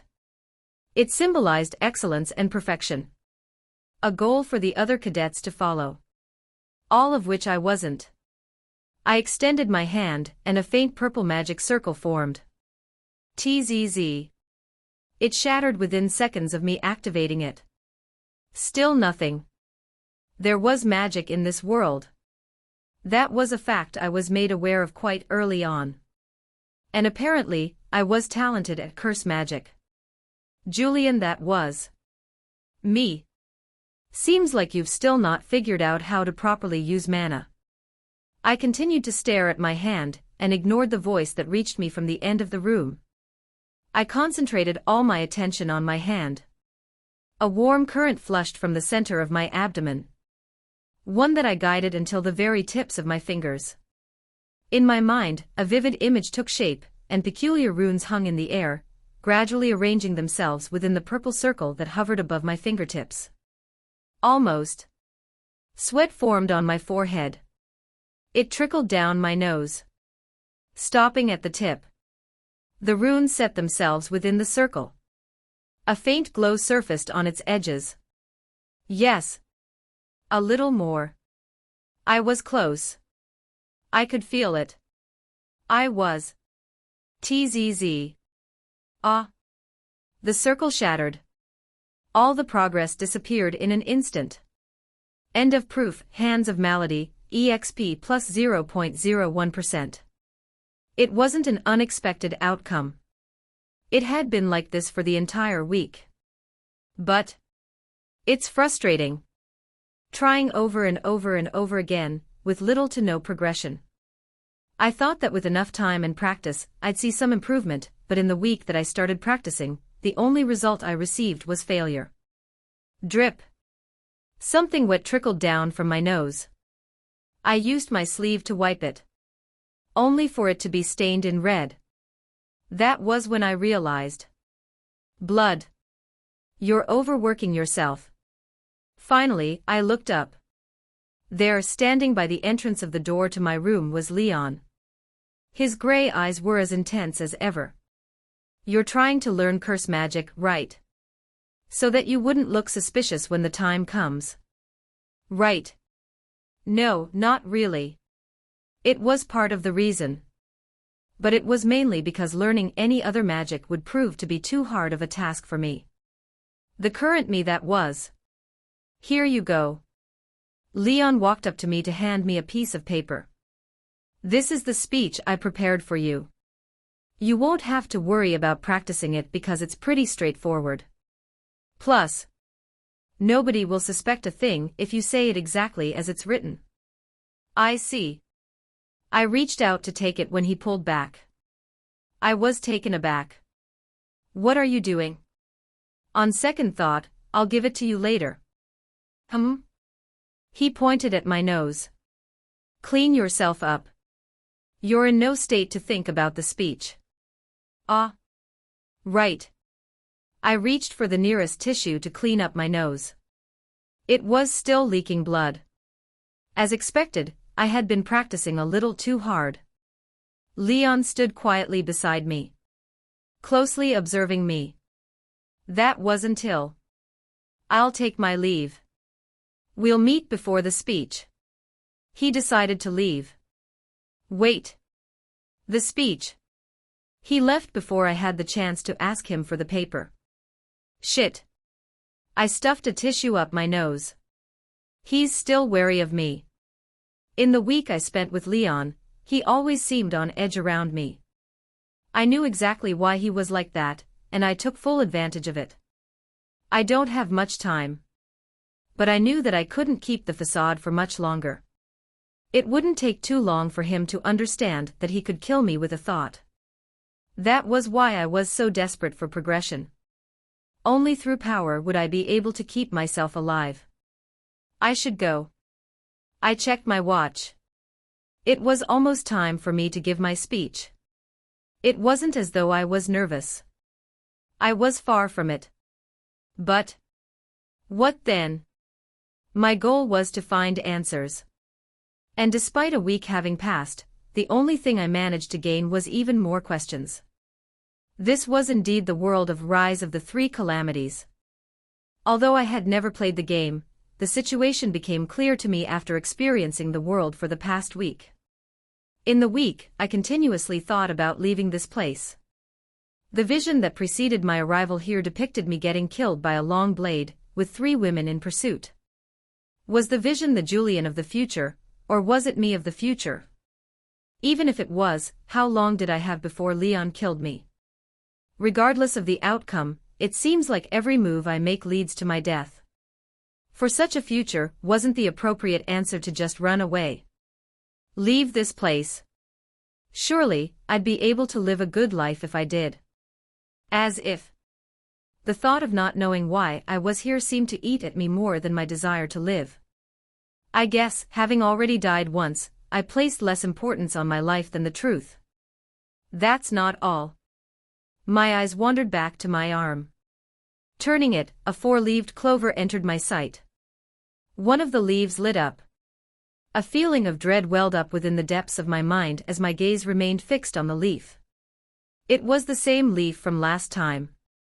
It reminded me of the time during the examination. The leaf was the reason why I was able to become the Black Star. I still didn't know what it did. By the time I woke up the next day, it had lit up again. I hadn't touched it since. The lingering aftereffects of the situation were still affecting me. Was my mind even capable of withstanding such intense emotions again? I wasn't quite sure. But if there was one thing that I knew. Emotions. Anger, sadness, joy, love, surprise, fear. I won't be consumed. Russell. I donned a black blazer and black leather gloves to hide the wounds on my hands. Making sure that it all fit, I proceeded to head out of the door. Not now, not ever. Russell. A fluttering of the clothes.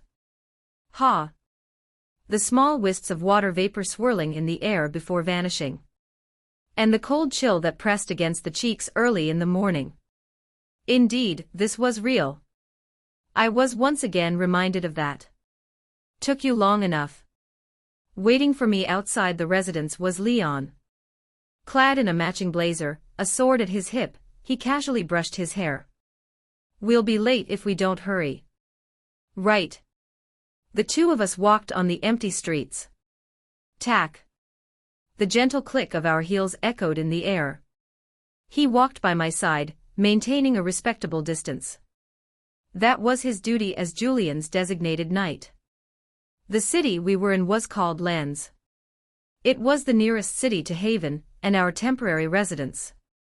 Currently, being early in the morning, there weren't many people outside. The cobblestone streets were empty. It was just the two of us. We're here. We didn't walk far. Our destination was merely a few minutes away from the residence, located near the city center. Unlike the streets, this place was packed with people. Leon handed me a small paper. Here's your ticket. Thanks. One that I took. Rather than a knight, secretary seemed more fitting for him. Wow. I stopped in my tracks to stare ahead. I was still having a hard time getting used to the sight before me. A means of transportation unfitting for a world like this. One that seemed to function even better than the locomotives in the modern age. This really is a game. Did you say something? Nothing. I boarded the train, making my way toward my cabin. A25, Right here. It was rather spacious and had a wide window for me to look at. From there, I could see the scenery outside. The lush trees, the tall mountains in the distance, and the orange glow that dyed the sky. It felt peaceful. How is it? Is it to your satisfaction, young master? Leon's voice brought me back. I turned to glance at him. You can drop the act when it's just us. The whole young master thing felt rather uncomfortable. I wasn't Julian. He didn't have to call me that. I'd rather not. Suit yourself. But he seemed insistent on calling me that. I wasn't going to force him. There were other things that I needed to pay more attention to. Like, how would Julian conduct himself if he were to give a speech? The speech. As Leon said, I needed to act closely as the previous Julian acted. In this world, possessing someone else's body wasn't merely a fantasy. Many were capable of such a feat, some for looks and others for longevity reasons. Unless I acted like Julian, then there was a chance someone might find out. I couldn't allow that to happen. Here's the speech. Thankfully, I wasn't completely unprepared. Having discussed it with Leon, he already had a speech prepared for me. Thanks. I opened the paper to see the speech. A quick scan and I didn't see anything wrong with it. In fact, it was quite short. Is this good enough? I could have prepared the speech by myself. Things would have probably been easier for me if that was the case. Maybe. I just didn't want to take any risks. Then couldn't I have just shown you my speech while you helped me correct along the way? That would have taken longer. I chose to leave the subject there. It didn't seem like my words were getting through to him. He doesn't trust me at all. Noted. I shifted my attention back to the speech. It wasn't long and also wasn't hard to memorize. I could learn this. While I immersed myself in the speech, the train started to move. The pistons roared and the train picked up speed. I naturally turned my head to look at the window. Unknowingly, the paper in my hand wrinkled. Russell. Finally. I was walking into the Devil's Den. Haven, Leone Hall. His presence grabbed the eyes of all in attendance. An exquisite appearance that stood out from the rest. Clad in clothing that highlighted his lean and muscular physique, his appearance imprinted itself in the minds of all present. He strode with measured steps, reaching the center of the podium. The Black Star. Julian Dacre Ivinus. He's here. A fact Aoife was made aware of the moment his name was called out. Her gaze traced over his body. His every action, movement, expression, she marked them in her mind, making sure to miss nothing. He was the one who took the title away from her. Someone her cousin and the Institute's board seemed enamored with. And the one that stood above her. It's a pleasure to be standing here amongst all of you. His tone felt rather flat. It lacked any highs and lows, sounding rather indifferent. It is with great honor that I find myself in this position. As if he didn't mean the words that he was saying. That was what Aoife thought at first. However, all of a sudden Julian's gaze shifted. Many of you stand at the very peak of the empire. Proud sons of heaven. It turned sharp. Everywhere you go, people will praise you. Call you the elites of the empire. Like that of a sharpened blade. Someone that should be worshipped. Stabbing right at those present in the hall. But. He suddenly paused and just faintly, Aoife noticed a change. His lips. They were pulled into a smile. Remember. And as his gaze swept the hall, he slowly muttered. I stand above you. The entire hall fell into a state of silence. Aoife's expression underwent a small change. What is he? She looked around her. All the cadets wore similar expressions. One of utter shock which soon morphed into anger. The previously quiet hall started to heat up. What did he just say? Who is this arrogant bastard? Did he just say that? Aoife took in the sight around her. The disorder and chaos that was slowly taking shape. The flustered and shocked looks of the professors. The angered looks of the cadets. And the stoic, yet arrogant look of the Black Star who stood at the center of it all. This isn't right. The Black Star was supposed to be a leading figure. Someone the other cadets looked up to. And yet. Aoife tore her gaze away from the chaos happening around her, and closed her eyes. As expected. Her fists slowly started to clench. Julian Dacre Ivinus. He wasn't fit to be the Black Star. The weight of over 100 eyes weighed heavily on me. My every action seemed to be closely scrutinized. From the way I walked, the way I looked, and the way I spoke. All of it was assessed. But even so, I didn't feel nervous. I had been a salesman in my past life. Things like this weren't a problem for me. I tapped on the small ball in front of me. It's a pleasure to be standing here amongst all of you. It appeared to be a microphone. My voice echoed throughout the hall, reaching the ears of all present. The gazes were now truly on me. Many of you stand at the very peak of the empire. Proud sons of heaven. I kept my tone flat. Everywhere you go, people will praise you. Call you an elite of the empire. This was simply because Leon suggested me to. He was the one who came up with the speech after all. Someone that should be worshipped. But that wasn't the reason why I followed the speech. But the main reason why I followed it was because. Remember. I liked it. I stand above you. I almost laughed after saying that line. Taking in the expressions of all those in the hall, I almost regretted not having a phone. It wasn't a pretty sight.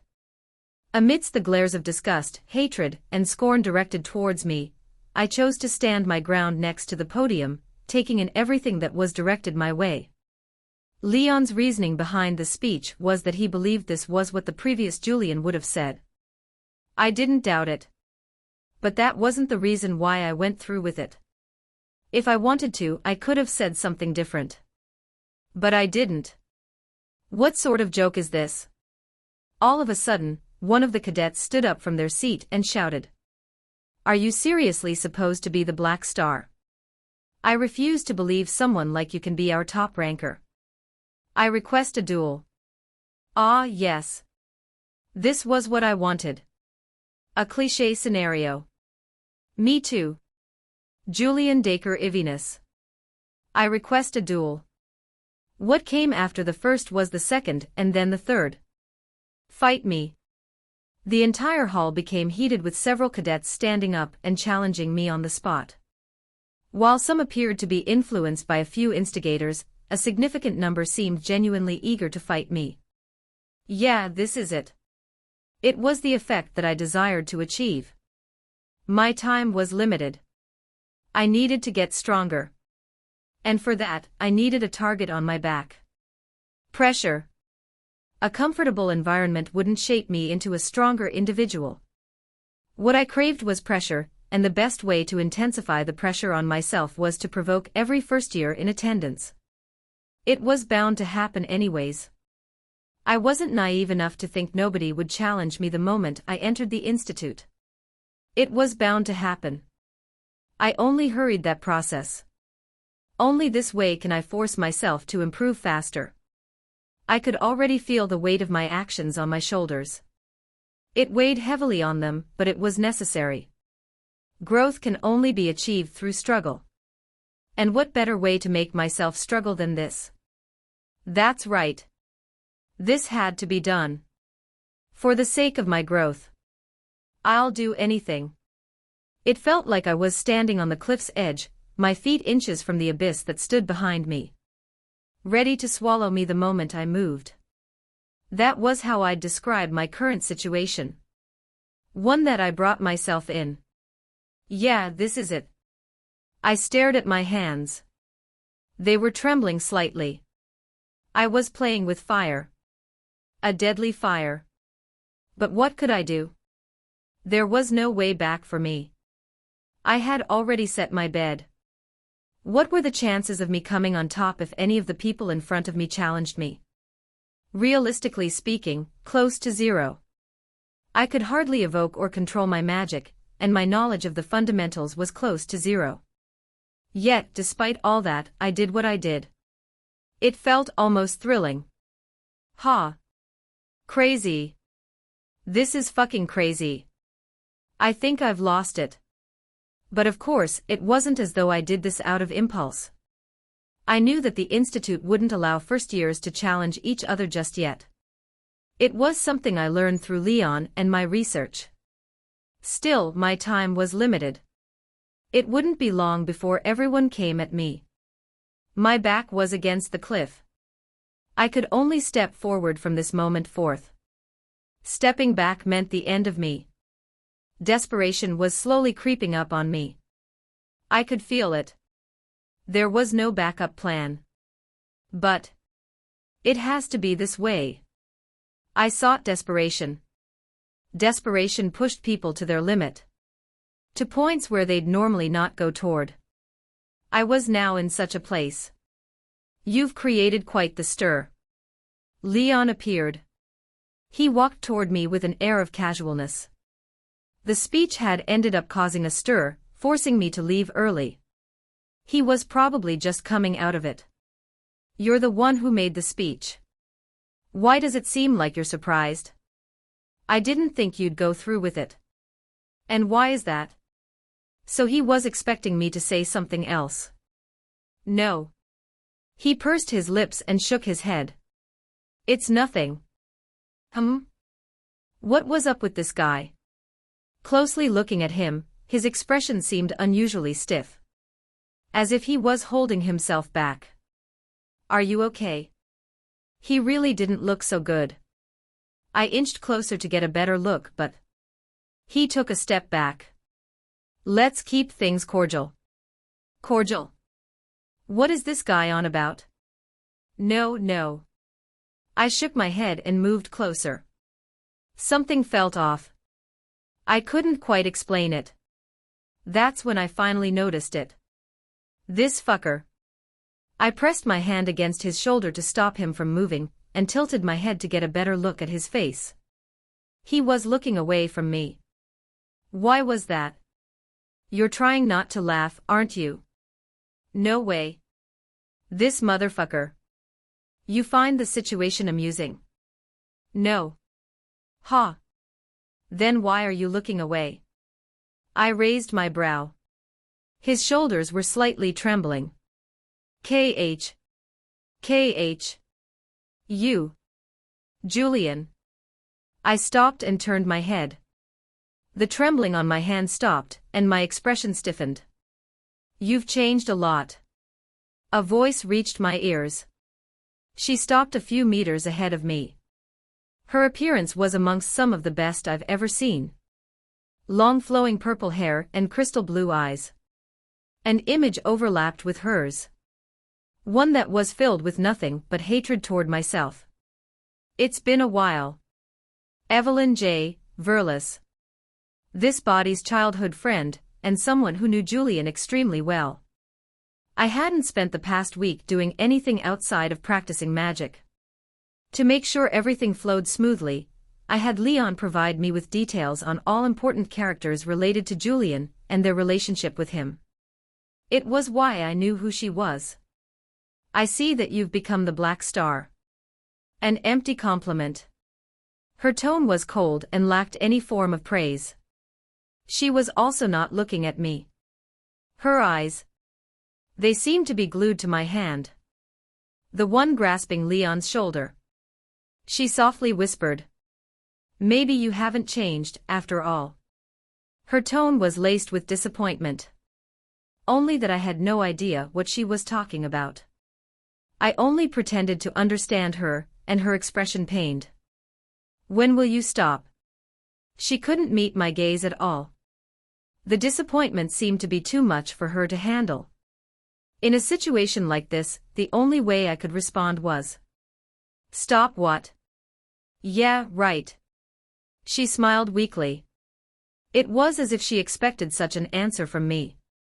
I waited for you. I really did. Even when you changed, I waited. I thought you'd come back to how you normally were, but...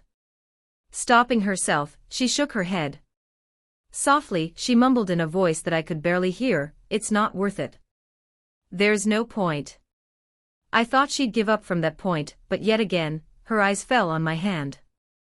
And then toward Leon. Why do you let him treat you like this?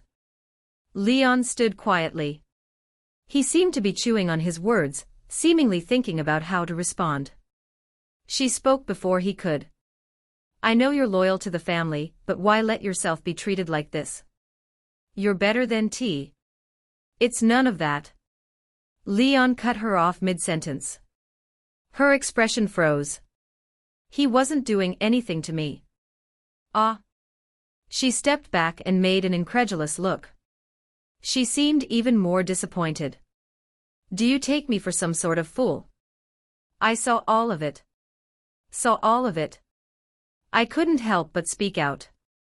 What did you see? I struggled to understand what she was trying to say. Seriously? Her expression seemed scornful. It was obvious what you were trying to do. How many times do you think I've seen the same scene in the past? You were using him as your test dummy, as usual. Test dummy? I looked at Leon, who looked back at me. His expression didn't say much, but his subtle nod told me all that I needed to know. Ah. So that's how it is. I was just about to speak, when all of a sudden, Leon spoke. It isn't the case this time. Her eyes widened. You're still defending him. Even after Dash. He told me a joke. Ah. Both me and Evelyn were taken aback. A joke. I looked at Leon, who looked back at me. What is this guy on about? Though his expression seemed indifferent, his eyes seemed to say, roll with it. Roll with it. A joke. I felt Evelyn's gaze on me. She was staring at me with a face of utter disappointment. I didn't understand why she was looking at me like that, but I felt like I needed to play along. So. Yeah, I did. I went along with it. All it brought was silence from her. One that she broke shortly after. Do I look that easy to you? I felt my skin crawl all of a sudden. If before she looked at me in disappointment, she was now looking at me with scorn. I'm seriously asking. Do you take me for a joke? No. Ha. Her expression was overcome with distraught. I don't know why, but I felt like I needed to do something. So I did. Why don't they play poker in the jungle? Evelyn seemed to have been about to say something when her mouth closed. I used to chance to say. Too many cheetahs. Regret came quickly. My face burned, but I kept it from changing. On the outside, it was as if I had said something trivial. But Evelyn didn't seem to think of it the same way. After a brief moment of silence, she managed to force a weak smile. I guess you truly do think of me as a joke. Turning to look at Leon, she bowed her head. Then, without looking back, she left. Her back seemed rather frail when I looked at it. At first, they were slow. Tack, tack. The sound of her steps as her heels tapped against the marble floor. Tack, tack, tack. But they soon hurried. Her head was lowered the entire time. She could see her expression through the polished floor of the campus hall. Ha! The burning in her chest didn't seem to ease no matter how long she walked. Her vision blurred and her lips stung. Be bastard. Her feet eventually came to a stop. A person stood in front of her. Are you okay? It was her knight, Natasha. Standing tall, her platinum hair and crystal eyes made her stand out from the rest. Nobles had a unique perk when joining the institute. They were allowed to bring a personal attendant. In Evelyn's case, she was able to bring Natasha with her. It was a precaution the noble houses took considering the political importance each child held within their houses. The Verlis family was one of the 5 Viscount families within the empire. They naturally were able to provide her with a powerful knight as her escort. Was it him? And as her knight, she was naturally aware of her circumstances. Evelyn's silence told many things. Natasha's grip on her sword tightened. So it was. Julian Dacre Ivinus. A name tingled the tip of her tongue. His relationship with Evelyn was hard to describe. At one point the two were close. Almost inseparable. But things changed after a certain point. His personality changed, and his lust for power started to display. He changed and his spiral started to affect Evelyn, who could do nothing but watch. It eventually ended with her cutting ties with him. That was 5 years ago. You know, I thought he could have changed. Evelyn let out a strained laugh. I was naive, wasn't I? In the end, it's always like this. Ha! Her chest trembled. So did her lips. Disappointment after another. Her lips were tucked under her teeth. In the end, I was made fun of by him. She looked up to face Natasha. Unlike before, her eyes seemed a little clearer, but they were still a little misty. Natasha's grip on her sword tightened. That bastard. Do you know what he said to me? Natasha shook her head. Why don't they play poker in the jungle? Yes. Natasha blinked, unable to understand what was going on. Poker? Jungle. But Evelyn continued. Too many cheetahs. Evelyn's shoulders trembled as she lowered her head. Natasha's expression changed all of a sudden. Young miss. Fearing the worst, she approached her. Are you dash? But stopped herself halfway. That was because. UHT. Young miss. Holding her mouth, a strained sound escaped Evelyn's lips. Natasha was taken aback. What's going on? And just before she could do anything, Evelyn's shoulders trembled even more. Young. Caught. Caught. Another sound came out of her mouth. Natasha felt her stomach drop. What dash? Her hand reached out for her when. Poochie. Evelyn's cheeks deflated and a laugh escaped her lips. Hee hee hee. Even her laugh seemed strained. She looked up at Natasha, tears rolling down her eyes. I don't even know what is happening to me. A sharp pain pierced her chest as she continued to laugh. Her hand reached to her shirt and clenched it. Why am I like this? Hee hee. The joke is bad, so why? She looked helplessly at Natasha. The tears continued to roll down her eyes, and the pain in her chest intensified. Hee hee, why can't I stop laughing? This is where you'll be living for the duration of your stay. Today was the inauguration day. Besides the speech, we were introduced to our dorm rooms. Because of my situation, I was introduced to the dorms before the others. As such, I was separated from Leon. It was a good thing. Thinking back at his expression, my face nearly crumbled. Here's the key. You'll need it to access your dorm. I stood silently to observe the building. The Rondio building. With over 10 floors, it looked rather grand. It was indeed a building fitting the top ranker. Cadet Julian. I finally took note of the black card near me. Thank you. It seemed nothing fancy. Just a plain old metallic card. If you need anything else from me, please feel free to inform me. I will. As I entered the building, I climbed the stairs and headed to the last floor. That was where my room was. Being the number 1 rank did have its perks. This should be it. A tall wooden door met my sight. I didn't hesitate to swipe my card, unlocking the door to the room. Wow. It wasn't as though I didn't expect it, but it's big. The place was grand. A lot bigger than I could have possibly imagined. Sizable windows adorned the space at one end, granting me a view of the huge garden below.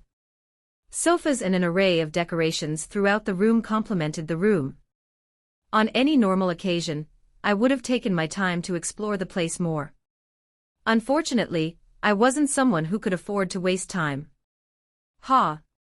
I sat down on the ground and went ahead with my training. My mind was tired and so was my body. Even so, I had no choice but to push away the fatigue and train. I was the one who pushed myself to this point. I had to own up to my choices. TZZ. I failed on the first try. Again. But I didn't lose hope. I had no choice but to continue. Once again, this was what I had done to myself. The current spell I was practicing was called Hands of Malady.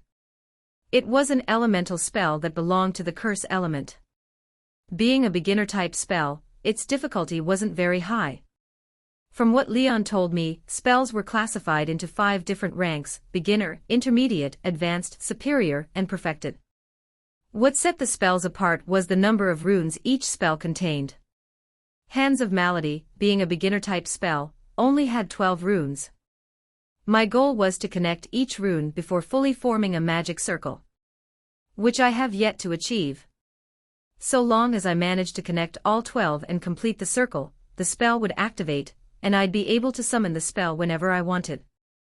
The key point was that I had to complete the circle before using it. TZZ. But things weren't going very smoothly. Another failure. I had managed to connect 4 of the 12 runes. I didn't lose hope. Again. Mana flowed out from my abdomen.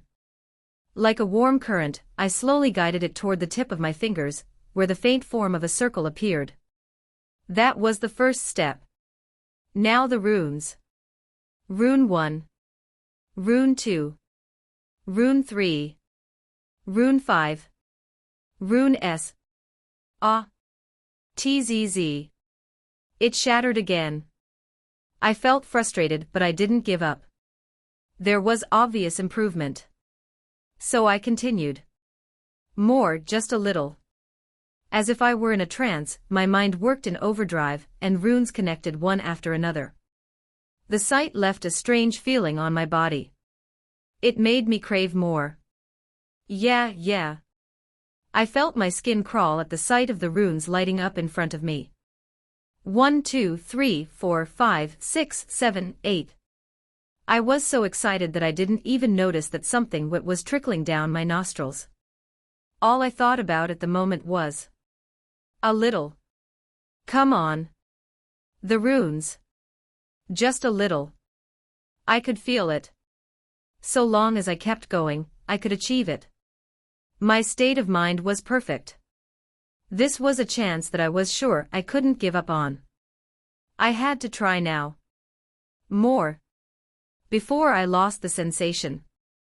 I had to continue. I could finally summon my first spell. So long as Yucca. A weird sound escaped my lips and I realized something. How could this be? I can't breathe. The air just wouldn't enter my body. Hup. No matter how hard I tried, my mouth wouldn't open. As if I had forgotten how I couldn't even use my nose. My head felt lightheaded all of a sudden. The world in front of me started to shift. In my mind, I knew the reasoning behind this situation. I stared at the magic circle that balanced at the tip of my fingers. There were 10 runes. 2 more to go. I could do it. I had managed to hold back before, but such a thing was no longer possible as all energy drained from my body, and I leaned back on my chair. It's good that he didn't see me in this state. Sometimes, one suffers in silence not out of embarrassment but out of necessity. How could I allow my brother to see this? Ha! Aha! I felt my chest tremble as something pierced right at my heart. It wasn't the same pain that I was accustomed to but a different pain. Anger. Regret. Sorrow. Sadness. Emotions. That's what the pain was. I felt them vividly. I could tell them apart. I was familiar with each and every one of them. But I didn't understand them. And with these last thoughts, my eyelids gradually closed. Ah! That's when I took my last breath. Or so I thought. Ah! I'm still alive. There was no way. But I was starting to doubt it.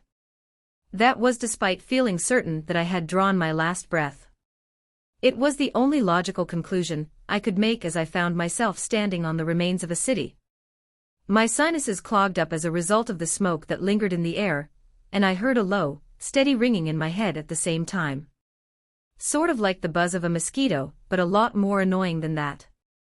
With all of that taken into account, I was certain that there was something wrong with the situation. I felt there, yet not at the same time. If that made any sense. Must be some sort of hallucination one experiences before death. It had to be. I was more convinced of this when I found myself standing amidst the ruins of a city unknown to me, confused by the peculiar architecture of the buildings. They appeared to belong to a distinct era, unlike anything familiar to my own. How weird. The entire situation was weird, and I had trouble wrapping my head around it. Despite my eagerness in wanting to find out more about what was happening to me, and what the city around me was, I couldn't. I was stuck where I was. Or more like, I was trapped. I could see, smell, hear, taste, and touch just fine. It was just that, I had no control over my body. I felt as though I were a marionette, manipulated by an external force. Rumble. Rumble. My focus was captured by a distant rumble, prompting my head to turn toward the source of the sound. A voice unknown to me emerged, flowing from my lips. It's about time. I thought they'd be slower. There was something about the voice. It sounded unnatural. Almost robotic in my ears, but I couldn't quite tell. Just what is happening? I was flustered, but what else could I do? There was no way out for me, and all I could do was just observe. Boom. A distant building disintegrated, and from within its ruins emerged a particular figure. Our eyes met, and I instantly sensed an overwhelming weight pressing down on my body, stifling me.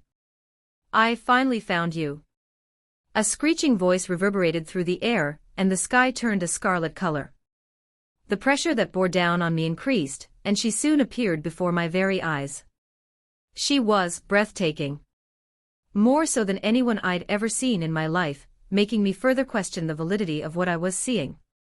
Adorned with flowing, fiery red locks cascading down her back, her hair danced in the sunlight, displaying hues of crimson, copper, and gold, as if flames had been artfully woven into the fibers of her hair.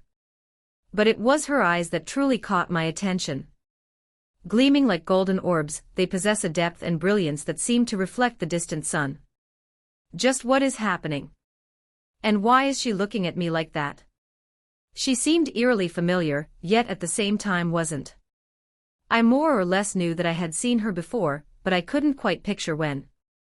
Is that all you have to say to me? Her gaze contained a little something. I couldn't quite understand what it was, perhaps longing. Disappointment? I wasn't too sure. My mouth had just parted open when all of a sudden, the sky, which had previously dyed red, turned a purplish hue, and lightning began to crackle down from the sky. Cracka! Cracka! It tore at everything beneath, destroying the buildings and infrastructures with an unstoppable might. In a matter of moments, the clouds ruptured, unveiling the silhouette of a woman. Her vibrant purple hair swayed gracefully through the expanse of the sky, while her piercing gaze, brimming with an overwhelming sense of animosity, fixated upon me. Cracka! Cracka! The sky continued to be ravaged by relentless lightning, intensifying the pressure that oppressed every inch of my being. The force was so formidable that my legs nearly buckled beneath me. Yet, inexplicably, the individual I was presently possessing displayed unwavering stubbornness. My bones cracked, and I was having a hard time breathing under the extreme pressure. Yet, as if what I was experiencing meant nothing, I remained standing where I was. So you're finally here too. His voice carried through the air, reaching the woman with lustrous, purple hair suspended in midair. The lightning surrounding her crackled with increased intensity, while her gaze seethed with amplified hatred. However, she remained immobile, as if she couldn't move at all. That was when I felt my lips curl, and the world underwent another change. From red to purple to black. Abruptly, darkness engulfed my sight, causing the distant city to vanish entirely. The sky dissipated, and everything in my surroundings vanished, leaving only the two women ahead of me. Emerging from the depths of the inky abyss, a figure took shape in the distance. Her eyes, a vivid shade of crimson, radiated with an intense luminosity that pierced through the darkness, unveiling a cascade of snowy white hair flowing down her shoulders. She too looked at me with nothing but hatred. Ah! I get it now. Her appearance was what it took to make me understand. Understand why they felt so familiar to me before. They're the same girls from the game that my brother showed me before. Just before my death. There was one game my brother continued to talk about. Rise of the Three Calamities. I didn't know much about the game as I never got the chance to play it, but it was something my brother was enthusiastic about. He wouldn't stop talking about it. The pieces of the puzzle fell into place as soon as all three appeared before me, triggering a recollection of the game's cover. Although I had only glimpsed it briefly without giving it much thought, it took me a moment to jog my memory. But now, I was certain. The three women who stood in front of me, glaring at me with such hatred that made my heart palpitate, were the same three calamities that belonged to the game my brother showed me just before my death. Or what I thought was my death. Was I still dead? I wasn't too sure anymore. They were most likely the older version of the girls on the background of the cover. Contrary to their youthful portrayal on the cover, the women before me appeared considerably older. Their gazes deviated greatly from the playful depiction on the cover, radiating an unrelenting aura of bloodlust that seemed to want to eat me alive. How long has it been since we've last been together? What is this? It was the first time I saw this screen. No, not quite. I think I remember catching a small glimpse of it before. When exactly? I couldn't quite remember. Most probably the moment I came into this world. Back then, I had been so disoriented that I probably hadn't noticed. But what gives? Why did it suddenly appear? It sort of looks like a status S. The screen disappeared all of a sudden. What's going on? I leaned my head back. Why did the screen disappear? Was it because I spoke? Or? An idea floated in my mind and I opened my mouth to mumble.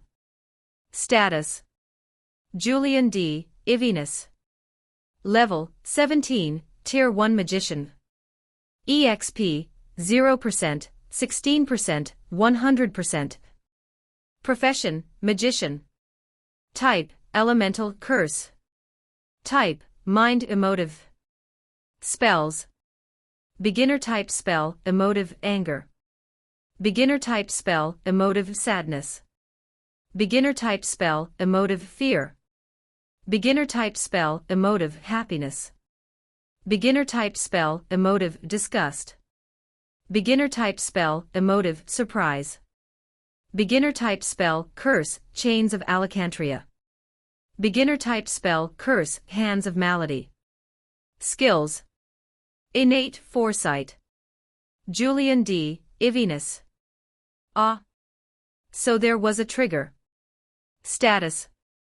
I extended my hand forward in hopes of seeing if I could touch it, but as my hand neared the window, it simply phased through. So I can't touch it.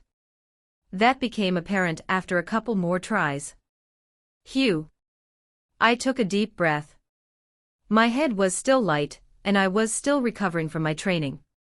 Therefore, it was hard for me to remain focused. It took several deep breaths before I could finally concentrate again. Several things jumped out the moment I laid my eyes on the screen. EXP. Level 17. Tier 1 Magician. As expected, this was similar to a game system. I wasn't much of a gamer, but I understood the concept of levels and EXP. Magicians were divided into 10 tiers. From what I knew, the classification went as this. Tier 1 to 2, Apprentice. Tier 3 to 4, Master Mage. Tier 5 to 6, High Wizard. Tier 7 to 8, Archwizard. Tier 9, Monarch. Tier 10, Zenith. Level 17. So I'm Tier 1. That was an interesting piece of information. For one to test their tier, they needed a special orb that Leon told me about it. For the past week, I had been curious about my tier. While I was aware through Leon that I had reached Tier 1. What I wasn't aware of was the fact that I'm on the verge of Tier 2. Who would have thought? Or was I? I felt my brows slowly come together into a knit. I'm level 17 and Tier 1. Is it safe to assume that my tier changes with every 10 levels? It sounded logical, but I'll need to observe. There was no proof of my judgment. For now, I decided to pay close attention to it. When the time came, I'd be able to know if my assumption was correct or not. My gaze shifted down. Spell list. I wasn't surprised by the spells listed in front of me. Hands of Malady was a spell I was already practicing. It was Leon who had told me about it. What I was surprised about, however, was what was written beneath it. Innate skill. Foresight. That explains it. An answer to one of my questions had finally been answered. The reasoning behind the vision. It was all due to this skill. The thought made me frown, and several more questions arose in my mind. Is there some sort of trigger to these visions? Can I activate it whenever I want? I thought back to the vision I just had. How low has Haven fallen for them to select someone as incompetent as you? Not only are you incapable of using any spells, but you even went ahead and challenged everyone with that puny arrogance of yours. It's no wonder you lost your first duel. I should probably end this. There are other more important people I need to take care of. His cold voice echoed at the back of my mind. My hand unconsciously trembled at the thought. The sensation I felt back in the visions. I could still feel it vividly in my mind. It sent shivers down my spine. And I need to train. Reminded me yet again about my situation. HAAA. HAAA. I sat down on the ground and shifted my right hand forward. Closing my eyes, I channeled my mana. I swallowed a mouthful of saliva. All right. I swallowed again. Let's start. But come. Nothing came out of my hand. I could feel the mana in my core. It was there. But I've got to do it. It just wouldn't flow. Why? My hands started to visibly tremble. So did my lips. Come on. Come out. I thought back at what I did in the past. I tried to repeat it. Having done it hundreds of times over the past week, surely I could do it right. But it's not coming out. The mana simply refused to move along my body. I knew the reason why. I just didn't want to acknowledge it. See, come on. Just a little. I swallowed yet again. No. And no. My mind kept wandering back to moments ago. When I failed. And the pain that came after it. It replayed in my mind. Over. And over again. It's nothing. As if it was a tape on replay. Ha. In the end. I was afraid. Afraid of my efforts going to waste like before. What am I even doing this for? To the point where I started to question my own objectives. Why was I doing so much? Was it because I was just that desperate for answers? Was that the reason why I was pushing myself so hard? For answers? Was I really someone who would push themselves to this point just for answers? No. How laughable. Of course it wasn't. Deep down, I knew the answer. Why I was pushing myself so hard. Even if it was at the cost of my own sanity and body. Go back. The words escaped from my lips. Almost as if they were in a whisper. Brother. An image conjured in my mind. One of a young boy. 16 years old. And alone. Ha. What I wanted wasn't an answer. It was a way back. Mana flowed out from my core. My entire body shivered as a result. The world started to become a blur, and I could hardly make out what was real and what was fake. But that didn't deter me from training. I had a goal in mind. One that I had to achieve. So even though I was afraid, my body hurt. And I was exhausted. I continued to push myself. I had no choice. I had to do it. Puff. A plume of smoke floated in the air. Long flowing platinum hair, deep red eyes, curvaceous body. Kira Milne casually sat on the stairs of the Rondio dorms. It was a building only the top rankers were allowed to be in. She was one of them. That said, tisk. They didn't allow one to smoke inside. She had no choice but to smoke outside. Fucking bullshit. It was an irritating thought. For such a grand and luxurious building. How could they not allow her to smoke? Like, seriously. What did she pay so much to attend this place for? Maybe if I was the Black Star. She thought back to the Black Star. Julian of the Ivinus Barony. Maybe he could smoke in his room. It was a thought that entertained her for a bit. At first glance, he seemed quite arrogant. Enough to infuriate practically every first-year cadet. But unlike the others, she wasn't particularly interested in such meaningless squabbles. PFTTT. Rather, she found him to be somewhat funny. Fucking jokes. Puff. The plume of smoke drifted in the air as she took another drag of the cigarette.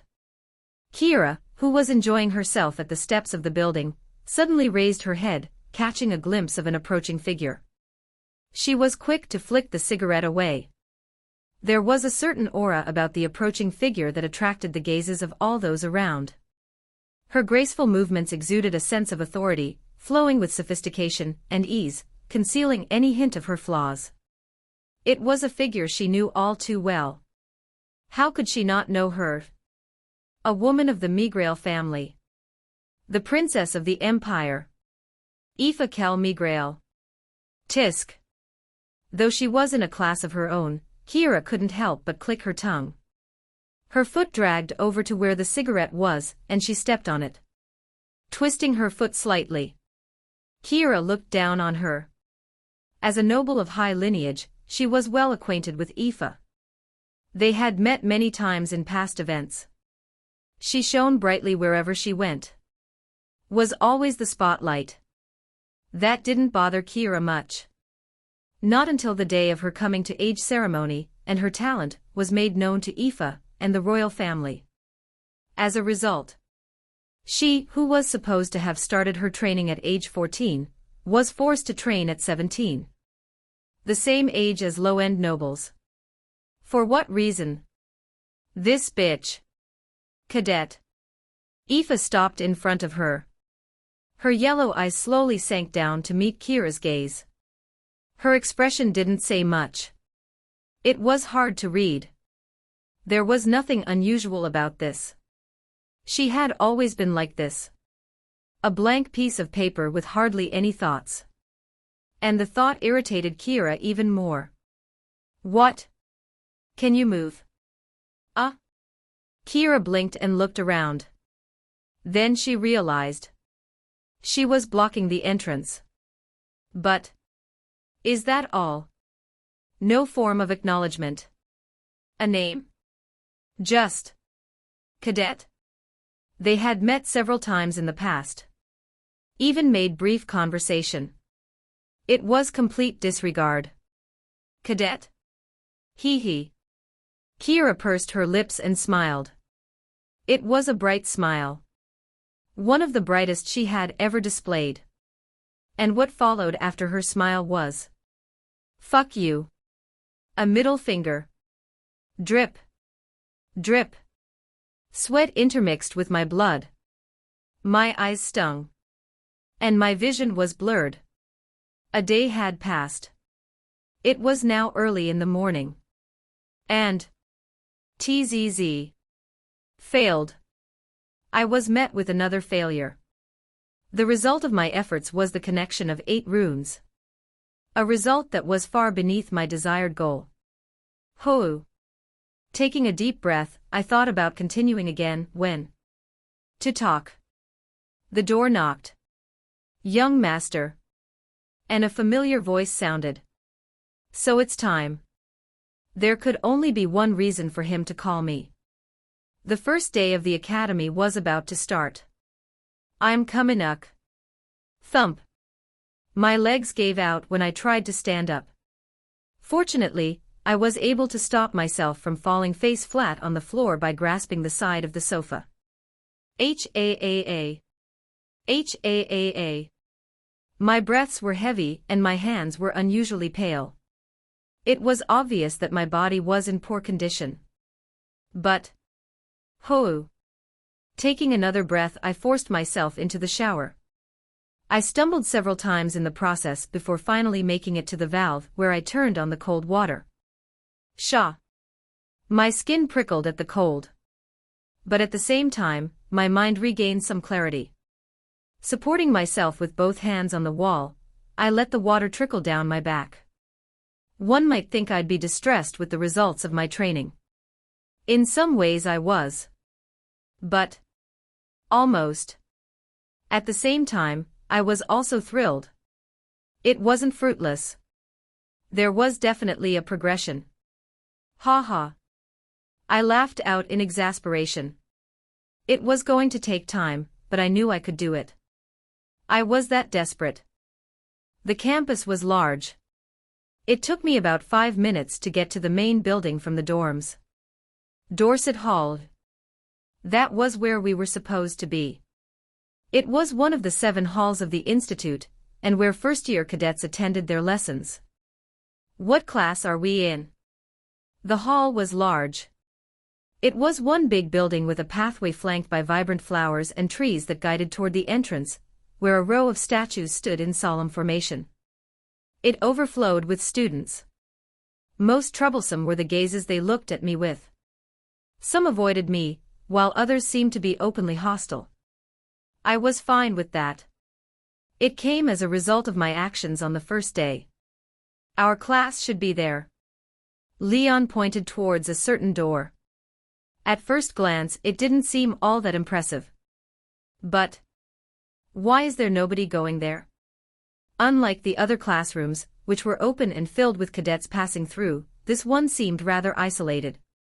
As if people were avoiding it. Did you not read the manual? Manual. Ah. I took a small leaflet from my pocket. I remember receiving it yesterday, but because my focus had been on my training, I forgot all about it. This? Yeah. I scanned through the contents. In short, we're late. That's right. And you didn't tell me about it. I thought you were aware. There were times when I just really wanted to strangle this guy. If not for the fact that he was helping me, and that he was stronger, I'd already be at it. That said, I wonder what his end goal is. I was still not sure why he was helping me. He said something about it benefiting him. How so? As expected, I still can't trust him. The same was true for him to me. In a way, we weren't that much different. Staring at the door to the classroom, I sighed. I felt strangely nervous. It wasn't so much because I was scared of people challenging me. I was fine with that. What I was nervous about was my abilities. They were not up to par at that moment. I was probably the weakest cadet present. Phew.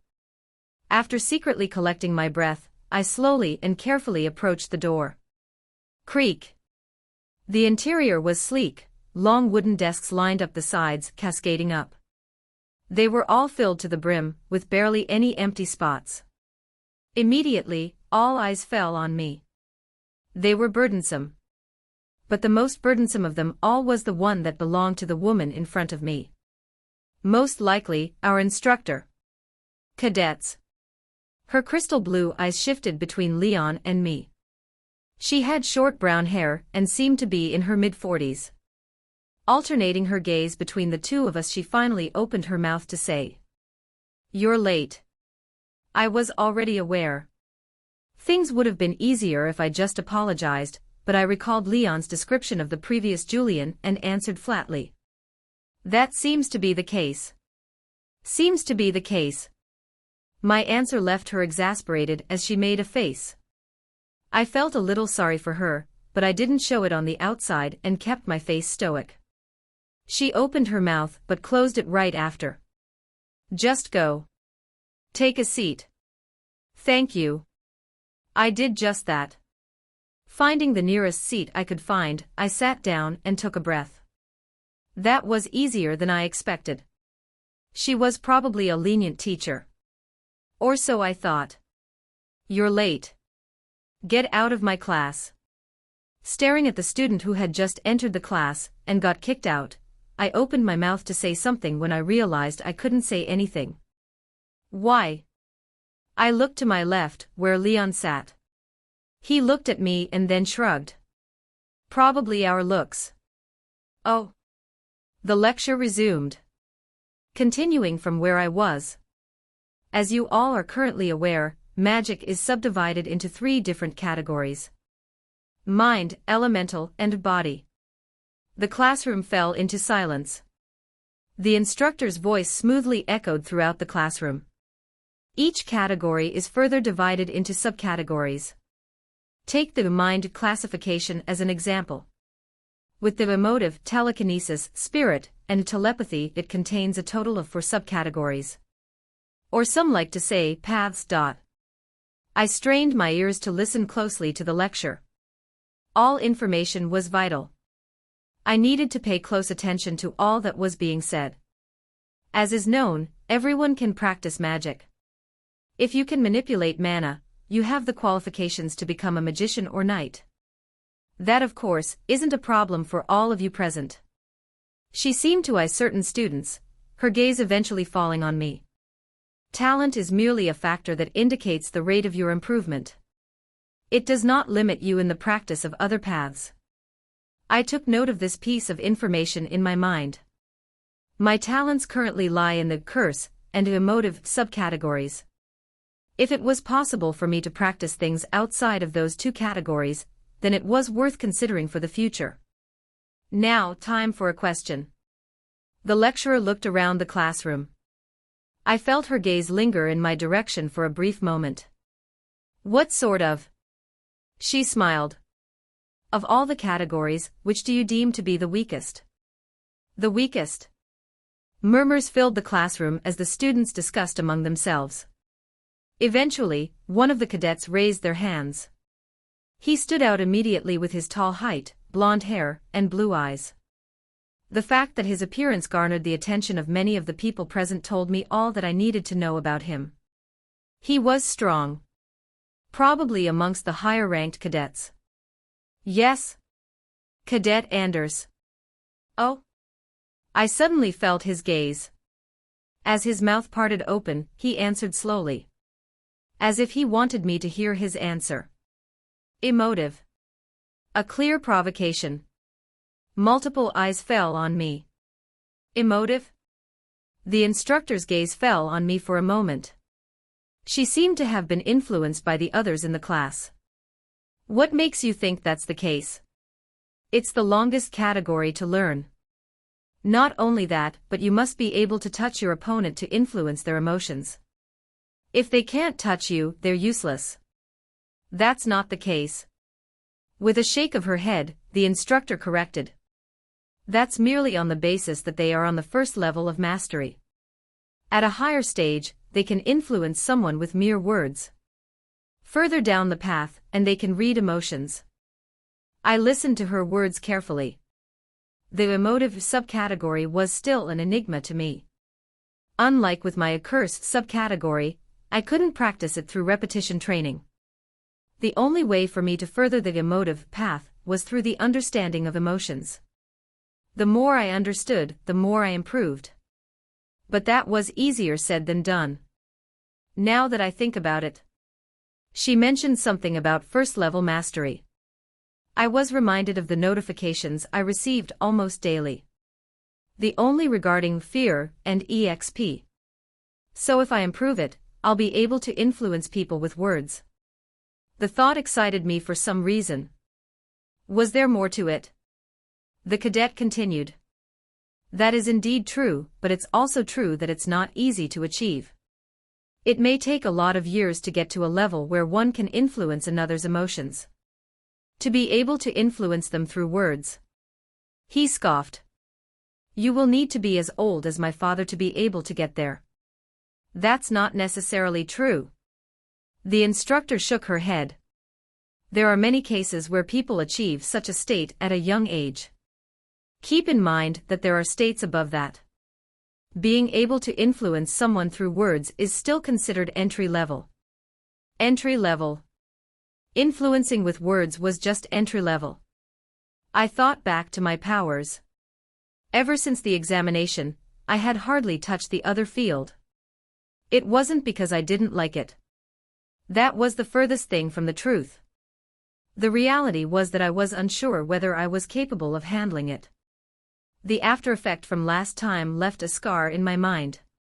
Like a mental block, it made me avoid it. I was just not ready. But you're telling me I merely scratched the surface of what's possible. Cadet Julian. Feeling the instructor's gaze, I turned to face her. As an emotive mage yourself, what do you think about Cadet Anders's answer? What did I think about it? He's right. All his words made sense. From what I experienced, he was right in absolutely every way. The emotive field was a path that would probably take someone ages to master. It encompassed all the experiences of one's life and molded them in the form of emotions. Unless someone constantly experiences all those emotions, they won't be able to improve. In that regard, it was the weakest of all the other paths. But I turned my wrist slightly. My eyes fell on the clover tattoo. Was that the same for me? The classroom fell silent. They all were seemingly awaiting my answer. What's he going to say? How will he answer with? Their faces all said the same thing. And I looked back to face the cadet. Anders, was it? I found the corner of my lips lifting slightly. It's bullshit. An answer flowed out of my mouth. Weakest. There's no such thing. I wasn't just bullshitting at the moment. These were my true thoughts. There's only a weak person. No weak path. Just because the emotive field was the hardest to progress in didn't mean it was the weakest class. From the start, the question was wrong. You say that it takes a lot of time for an emotive mage to be strong. On what basis do you say that? What basis? The cadet looked at me as if I were stupid. It's common sense. Take a look at all the strongest mages in the world. Our empire has 7 monarchs. How many of them are from the emotive field? None. He pointed his finger at me. All of a sudden, he started talking about something different. Most probably what he wanted to say from the start. Do you think none of us see it? Your mana flow is weak. You don't even seem to be capable of properly controlling your mana. On good God, I don't know why you're ranked first. His words seemed to echo the thoughts of many of the people present in the classroom, with many of them nodding along. I took in the sight. My best guess is because of your achievements in the emotive field. Even then, I doubt you'll be able to do anything to me. When he finally said what he wanted to say, with a look of scorn, he added. Simply put, you're not fit for the role. You're weak. Once again, the room fell into silence. All eyes were trained on me. HAAA. With all attention on me, I leaned my head back and closed my eyes. So they noticed. It wasn't as though I didn't expect it. Everyone must have noticed it during the first day. The fact that I was weak. That I wasn't on the same level as them. I understood this even more clearly than they did. It was for this reason that I provoked everyone. Trained to the point of insanity. His words made sense, and there was nothing wrong with them. Still. You're wrong. My eyes were still closed, so I couldn't see. All that I saw was darkness. In that darkness, I could feel my hand move towards my forearm, where the 4-leaved clover rested. I was a little hesitant at first, but then, I was reminded of my goal. That was when my mind became firm. Right. To achieve my goal, I need to make full use of all the advantages I have. Therefore, my finger pressed down on my forearm. Nobody but me can be the Black Star. A familiar darkness embraced me. One that disappeared with the presence of a wheel. TRRRRR. It spun. The colors alternated with one another. The scene was familiar, and I waited with bated breath. Yet again, I was reminded of the pain I underwent after the experience, and nervousness started to creep in. What emotion was it going to stop on? Don't let it be fear. Anything but that. The wheel eventually stopped, and my gaze fell on the long red arrow. Ah. Blue. Sadness. The world quaked. My scenery slowly started to change, and my body sank in what seemed to be a sofa. Ah. Gradually, an environment started to form. My chest felt heavy all of a sudden. Hoo! Enough to make me want to take a deep breath. Why? I licked my lips. They were dry. My mouth trembled. Why am I back here? Home. This place I was all too familiar with. It was home. The place I lived before coming to this world. Ha! The pain in my chest intensified. One that was accompanied by a sense of emptiness. I missed this place. I knew it was fake. A fabric of the skill I was using. That's why it hurt. Because I knew it wasn't real. Shit. Click. The door opened and a familiar figure entered. Noel. Yo, I'm back, brother. He looked no different than I last remembered. With his usual smile, he walked up to the desk set up in the living room. My fingers twisted. I've got some takeaway. Kinda expensive but worth it. Damn Chinese place is so tasty, I think I'm addicted. Oh. The Chinese place. Right. It was his favorite place. He glanced back and smirked. I got some for you as well. Don't make such a face. I opened my mouth but found myself unable to speak. The words just refused to leave my mouth. All of this. It felt so real. Could it be that all that I experienced was fake? Deep down, I knew that it didn't make sense. The pain I felt. The frustration I felt. And everything that I experienced. Was that really fake? All of it? Brother? Noel turned around. His usual smile was there. Carrying the plate, he walked in my direction before eventually stopping in front of me. I studied his face closely. Here. And I realized. Eat well. He wasn't looking at me. The plate phased through my body, calmly resting on the sofa. Make sure you eat well. He then calmly went back to the table and started eating, his back facing me. Ha! My heart squeezed. The emotions I felt were wholly mine. It wasn't like last time when they were injected into me. I felt a sharp pain like my heart was being stabbed. My breath caught as if my air passages were being crushed. All because of the simple fact that it's good, right? My brother's shoulders were shaking. It was strange. In my mind, I knew this was fake. There's no way my brother would act this way. But was that really the case? Was what I was seeing truly fake? Or was this the reality of his life now? Why, you're enjoying your food. He never looked back. It was as if he couldn't look back. But I could see it. His shoulders. They were shaking. Even more than before. Why? I was running out of breath and my vision blurred. A pain unlike any other invaded my body. Why did it have to be like this? Rustle. A rustling caught my attention. If not for the fact that I was rooted on the spot, I would have stood up immediately. Noel. I shouted at the top of my lungs. Panic flooded every part of me as I tried to wrestle against the chains that kept me on the seat. But my voice didn't reach him. Stop. Stop now. You can't. Ha. It couldn't reach him. Against his temple, Noel held a gun. No, no, no, no, no. What was this? What am I seeing? How did he? Ah. Hey. It was as if a piece of my heart was being torn. Scraped off.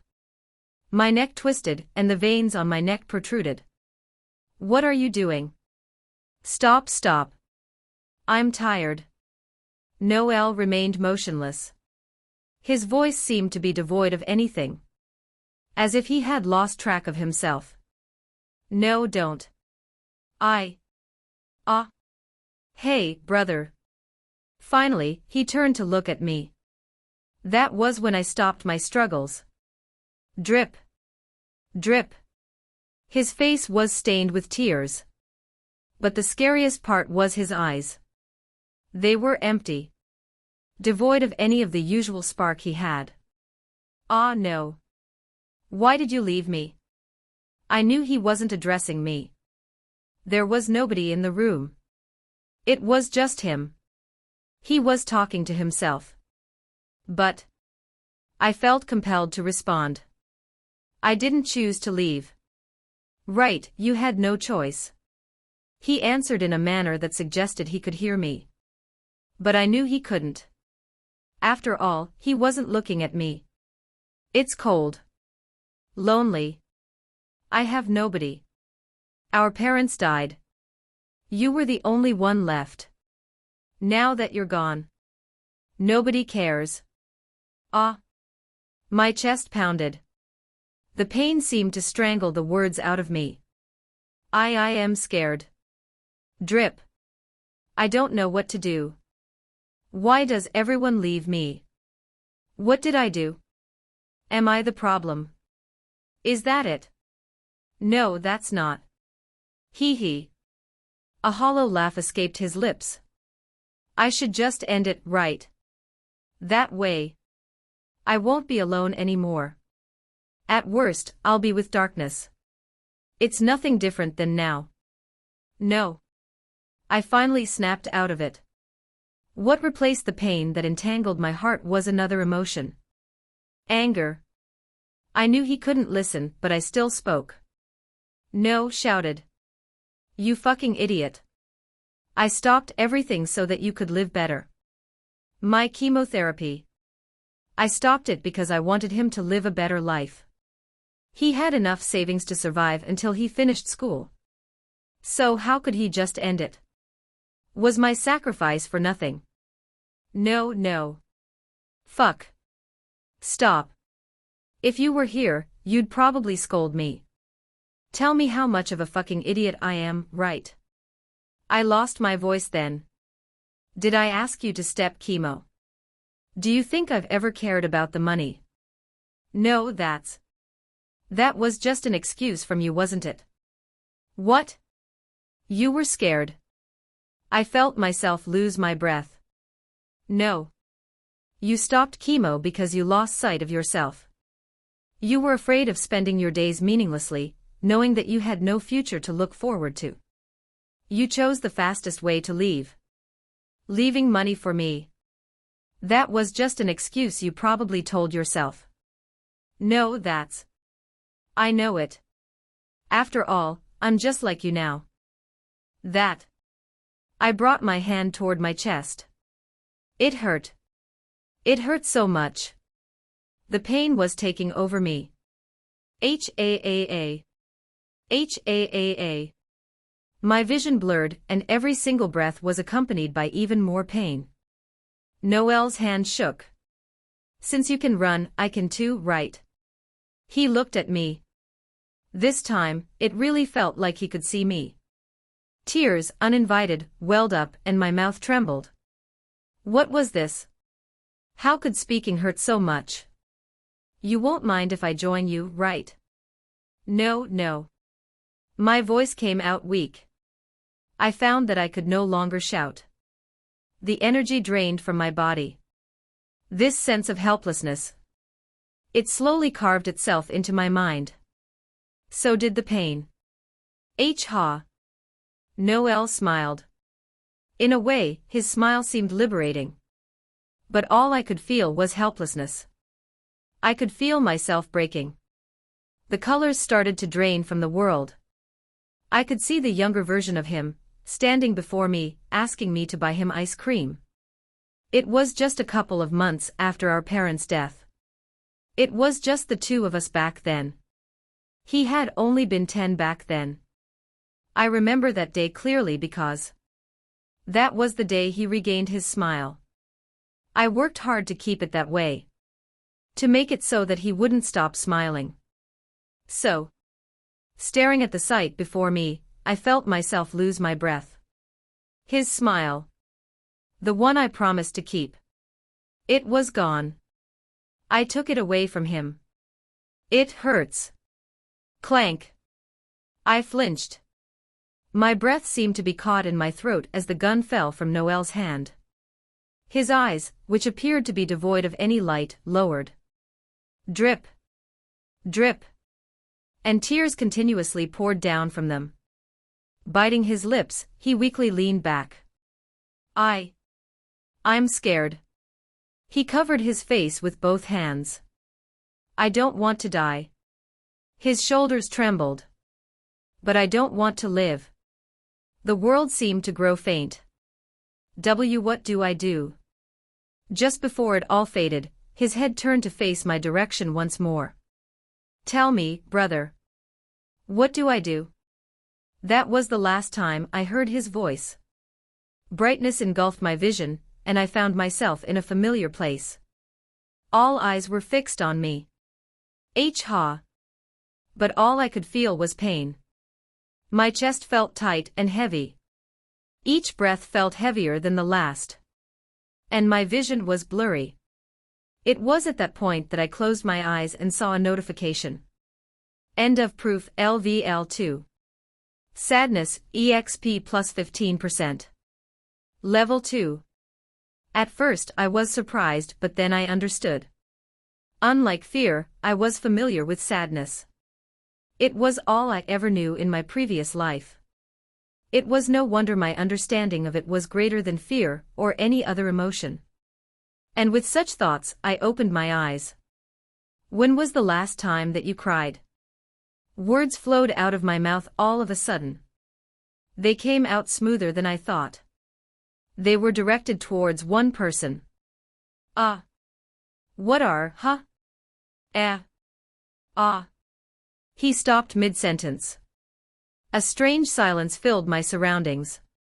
One that was broken by me as I stood up from my seat. Under the eyes of all present, I walked up the aisles before stopping in front of him. His focus wasn't on me. This. What is this?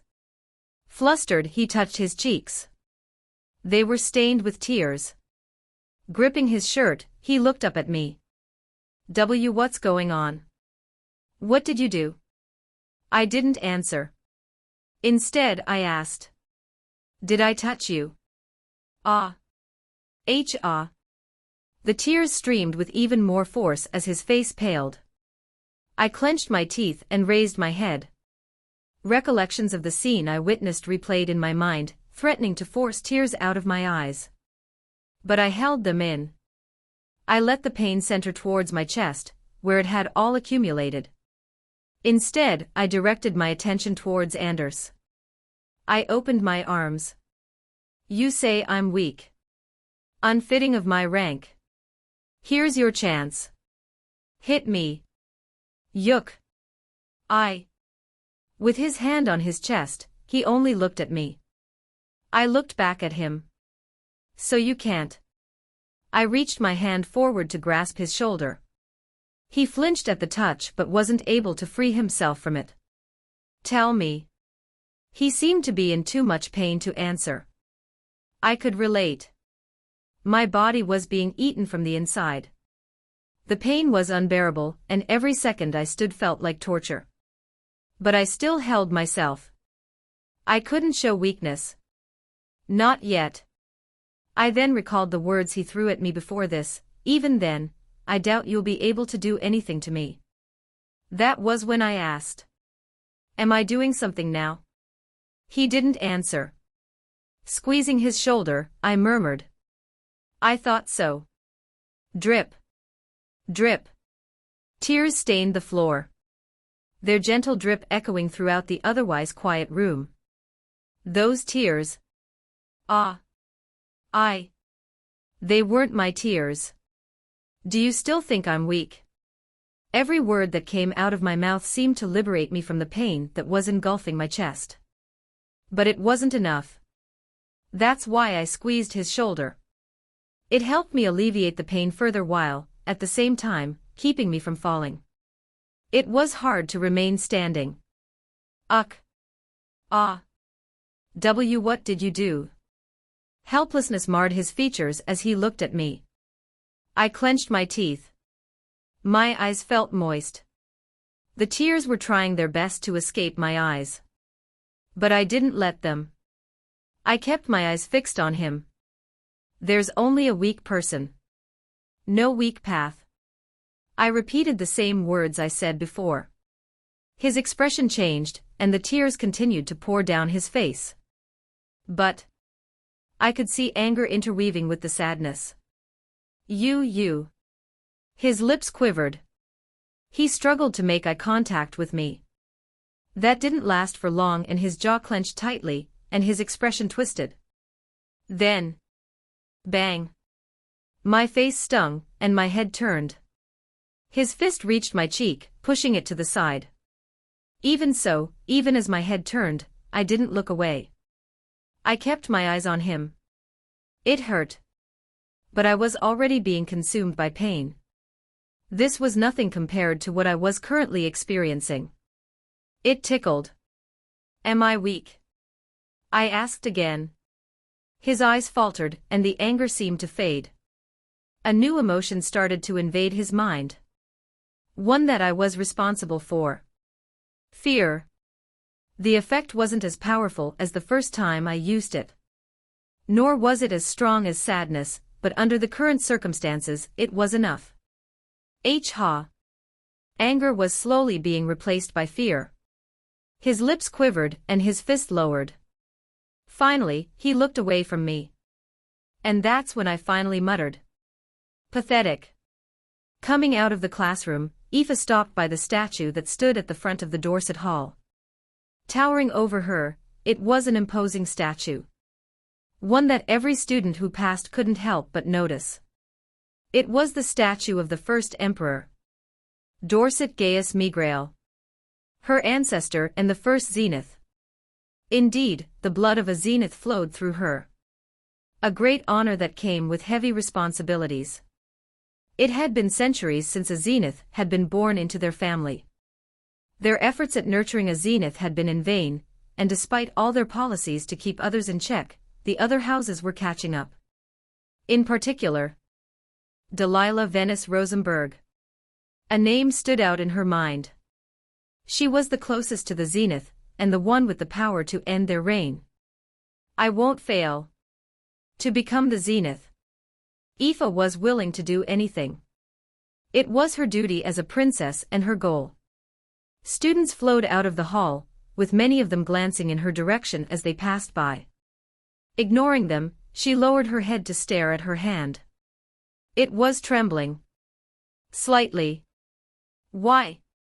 Aoife's only question was why. But at heart, she knew the reason for this. She shut her eyes, allowing her mind to delve deep as she rewound the events that had unfolded earlier. Anders Madison. He was one of the cadets to look out for. Ranked within the top hundreds, he was a very talented individual, and someone Aoife kept in mind. He was a talented person she thought of recruiting for her faction. She was especially pleased by his boldness. Simply put, you're not fit for the role. You're weak. His bold words back then echoed the thoughts of everyone present. The weakest black star. That was who Julian Dacre Ivinus was. Weak. He was truly weak. To the point where one might wonder how he had managed to get himself into the position. It was a thought that consumed Aoife's mind over the past week. How could someone as weak as him become the Black Star? She could recall his expression back then. Under the barrage of Anders's words, he seemed calm.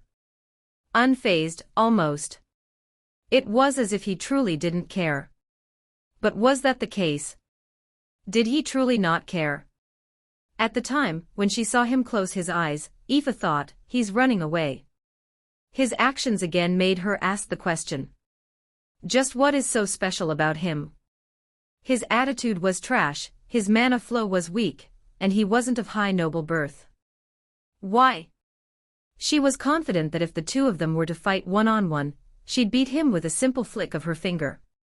He was that weak in her eyes. The only one whom she truly deemed strong was not Julian, but his knight. Leon Rowan Ellert. He was ranked second, and unlike Julian, Aoife could see that he was strong. She couldn't see herself beating him easily. If she wanted to beat him, she'd have to pull out every card she had.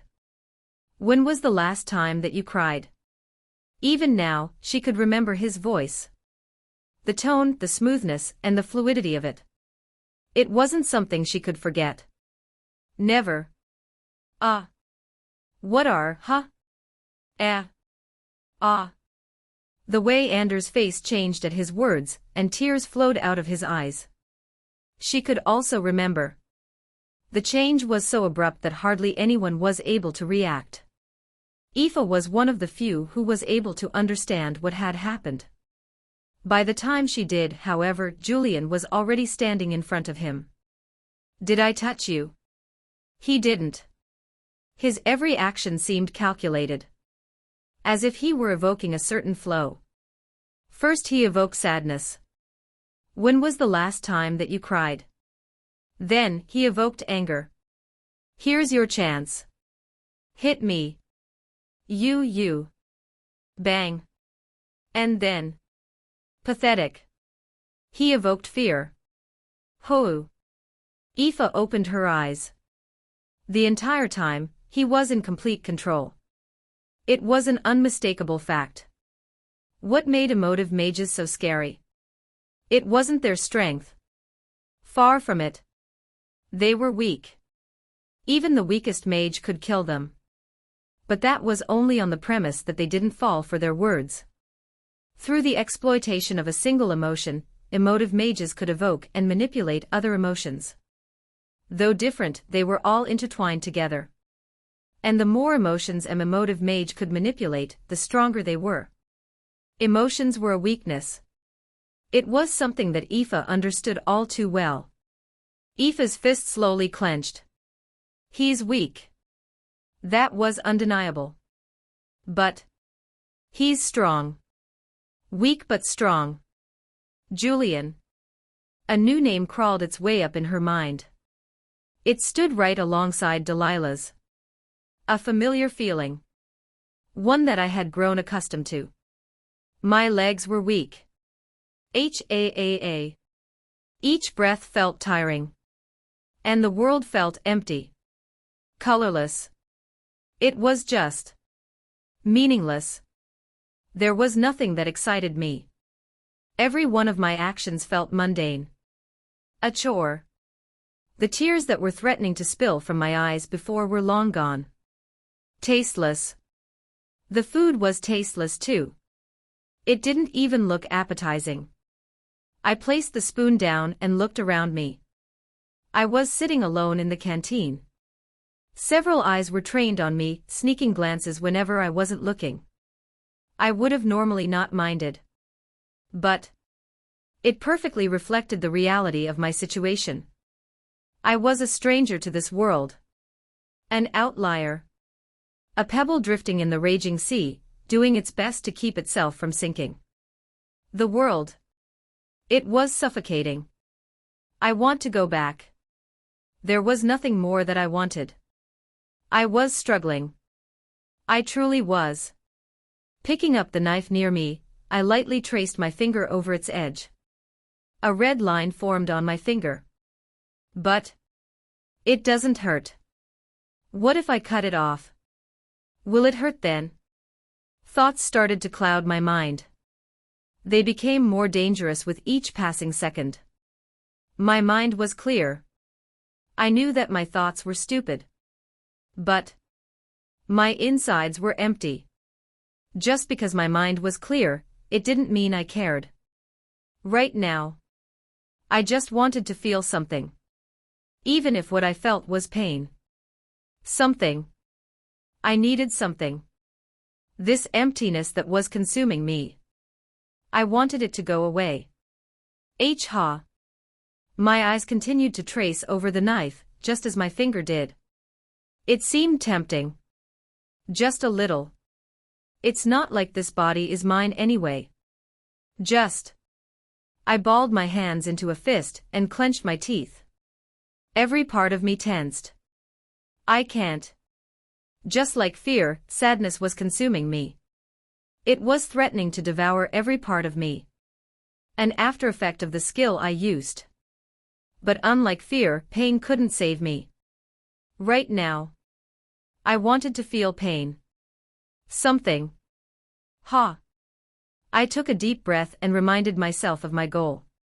No L. Right. There was someone waiting for me. He was struggling too. Perhaps even more. I didn't care about myself, but I cared about him. For him, I could take on the pain. Taking a look around me, the noise finally entered my ears. I could hear again. Color also started to return. Alongside it was an intense pain. It squeezed tightly at my chest. Covering my eyes with both hands in a way that nobody noticed, I felt something wet brush against my finger. It took a while for me to realize what it was. Finally, my lips quivered. Hit. My tears. They had finally returned. Power over emotions. It was an interesting power. Sadness, anger, joy. In one way or another, they were all intertwined with one another. If exploited right, sadness could bring anger, anger could bring fear, and fear could bring joy. They were all connected, and the combinations were endless. But can I keep my sanity? The power came with a massive drawback. My sanity. It slowly ate at it. Hoo. I took a deep breath to relax my mind. Status. A familiar screen appeared in my vision. My gaze eventually fell on the spells that were listed. There was something that I was curious about. Beginner type spell, emotive, anger. Beginner type spell, emotive, sadness. Beginner type spell, emotive, fear. Beginner type spell, emotive, happiness. Beginner type spell, emotive, disgust. Beginner type spell, emotive, surprise. I wordlessly raised my hand and reached for the window in front of me. Nothing. Yet again, my hand phased through the panel. It wasn't a surprising result. I had tried a lot of methods, but it didn't seem to be possible to physically touch or is it? I tried something different. Closing my eyes, I focused my attention on the area near my abdomen. Slowly, a warm current passed through me, which I guided toward my fingers. My hand experienced an odd tickling sensation, reminiscent of when my hand fell asleep, paresthesia. Unbothered, I reached forward toward the panel. More specifically, toward the first spell. Anger. Beginner type spell, emotive, anger. LVL, 10%, 13%, 100%. A small bar appeared right beneath. Finally, a change occurred, and I was able to get an idea of my current progress. I proceeded to tap on the other bars. Sadness, LVL, 223%. Anger, LVL, 112%. Fear, LVL, 137%. Happiness, LVL, 13%. Disgust, LVL, 18%. Surprise, LVL, 12%. Interesting. The only spell that was level 2 was sadness. The revelation didn't come as a surprise to me. I had already been aware of it. What I wasn't aware of was its progress. 23%. That was a lot more than I thought. So in the end, real-life experience does count in the progress. My real-life experience. Not Julian's. The fact that I was already level 2, and that the other emotions also had a little progress served to affirm my thoughts. If that wasn't enough proof. Hands of Malady, LVL, 10%. Chains of Alacantria, LVL, 10%. Ha ha. A laugh escaped my lips. How could it not? 0%. Not even 1%. Simply 0. All the EXP I had gained in the past few days. Was it just so minuscule that it didn't show? I guess that proves it. The previous Julian was capable of using such spells. Though not brilliantly, he was capable. That was what Leon told me. Since it was at 0%, I was able to confirm my previous thought. My current progress, be it emotive or elemental, they were all mine. Not the previous Julian's but mine. Hoo! I took a deep breath. Closing my eyes, I extended my hand forward. A small circle floated in the air in front of me and several runes started to light up. Again. Located a 5-minute walk from the Rondio dorms was a training facility called the Carlson Hall. This facility, spanning 1,000 square meters, housed an array of enchanting devices and exercise equipment for training purposes.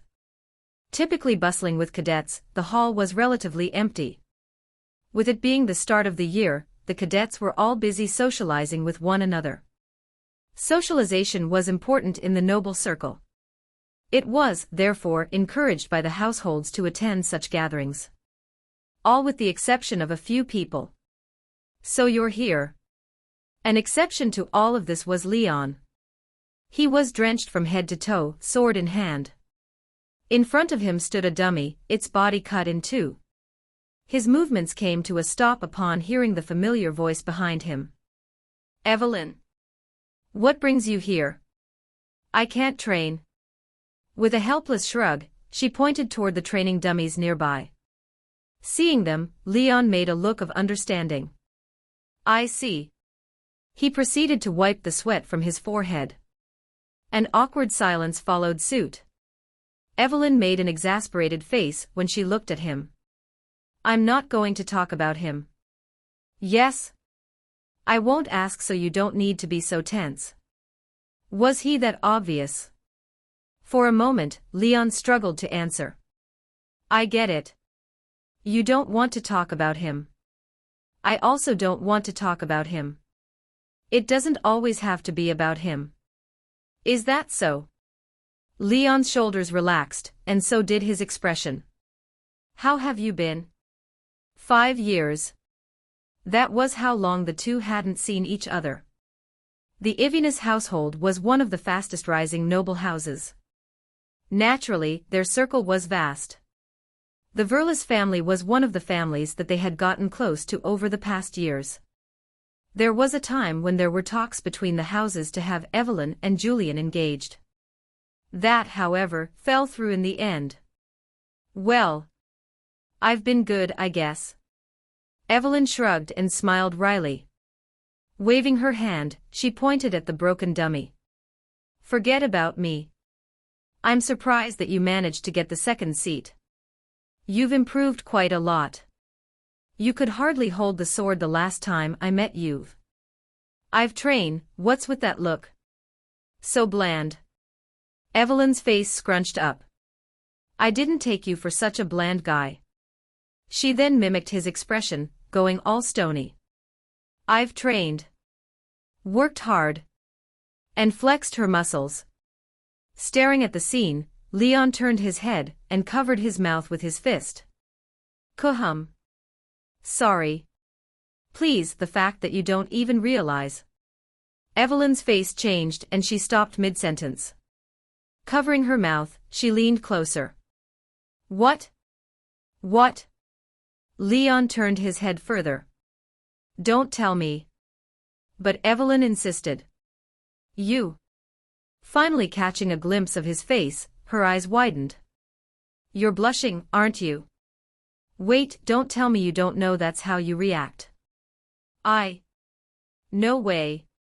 Mirror dimension, a phenomenon that took over the continent of Aurora. There wasn't much information regarding the mirror dimension. All that was known was that it expanded each year, slowly swallowing up the continent in the process. From there, existences known as Children of the Dark emerged into the continent. These entities of chaos shook the very foundation of humanity, swallowing up territories at a fast pace. The general situation was as such. At least, that was how I understood things. Although the situation sounds dire, the Empire is still holding up well. In fact, we've managed to regain some of our territories as of late. Which is why you need to memorize the monsters that are on the list. It'll be useful for you for when you enter the mirror dimension. The class I was attending was called Heritage Recollection and Monster Analysis. There were a lot of things to remember, from the history, monster types, classifications, and so on. Looking at the long list of things that I needed to memorize, I felt my head hurt a little. It reminded me of the times back when I was in school. That said, it didn't seem like I was the only one struggling. Staring at the white-haired figure sitting a few rows ahead of me, I held myself back from laughing. With a she ruffled her hair, muttering things like, "I'm fucked. Should I just sell myself? Fuck, no. Shit. Just a lot of nonsense." At that moment, as if she could sense my gaze, her head turned and our eyes met. My expression stiffened at the sight of her, and an image flashed in my mind. It's her. One of the girls from the vision. Before I could process the information, she tilted her head and mouthed, "What are you looking at?" I thought about answering but decided against it when I felt the professor's gaze pause on me. Clicking her tongue, she returned her attention to the front. The lecture continued from there. It only ended when another hour passed. By then, I was mentally drained. We've only covered a portion of the syllabus. We've still got a lot of things to go through. Please go back home and digest the information. As if he wasn't satisfied, the lecturer added, "I'll review what you've learned in the next lecture." A pained groan followed his exit as the white-haired girl gripped her head. "I'm fucked. I'm done.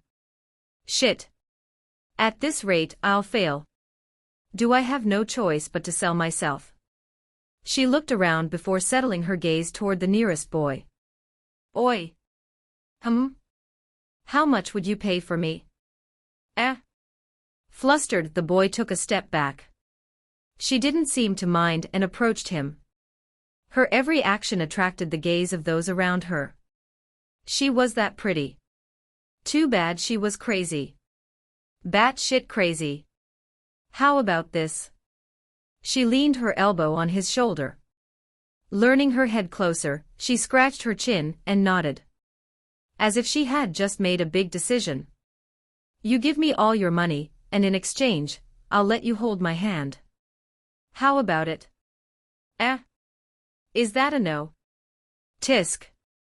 She clicked her tongue and proceeded to her next target. It went on like this for a while before she left with a gloomy look. I thought about leaving, but the scene was rather entertaining. I wanted to know if anyone was willing to pay all their money just to hold her hand. That and the fact that I dreaded the next class. Dimension diving. As the name suggested, it was a class designated to emulate the environment of the mirror dimension.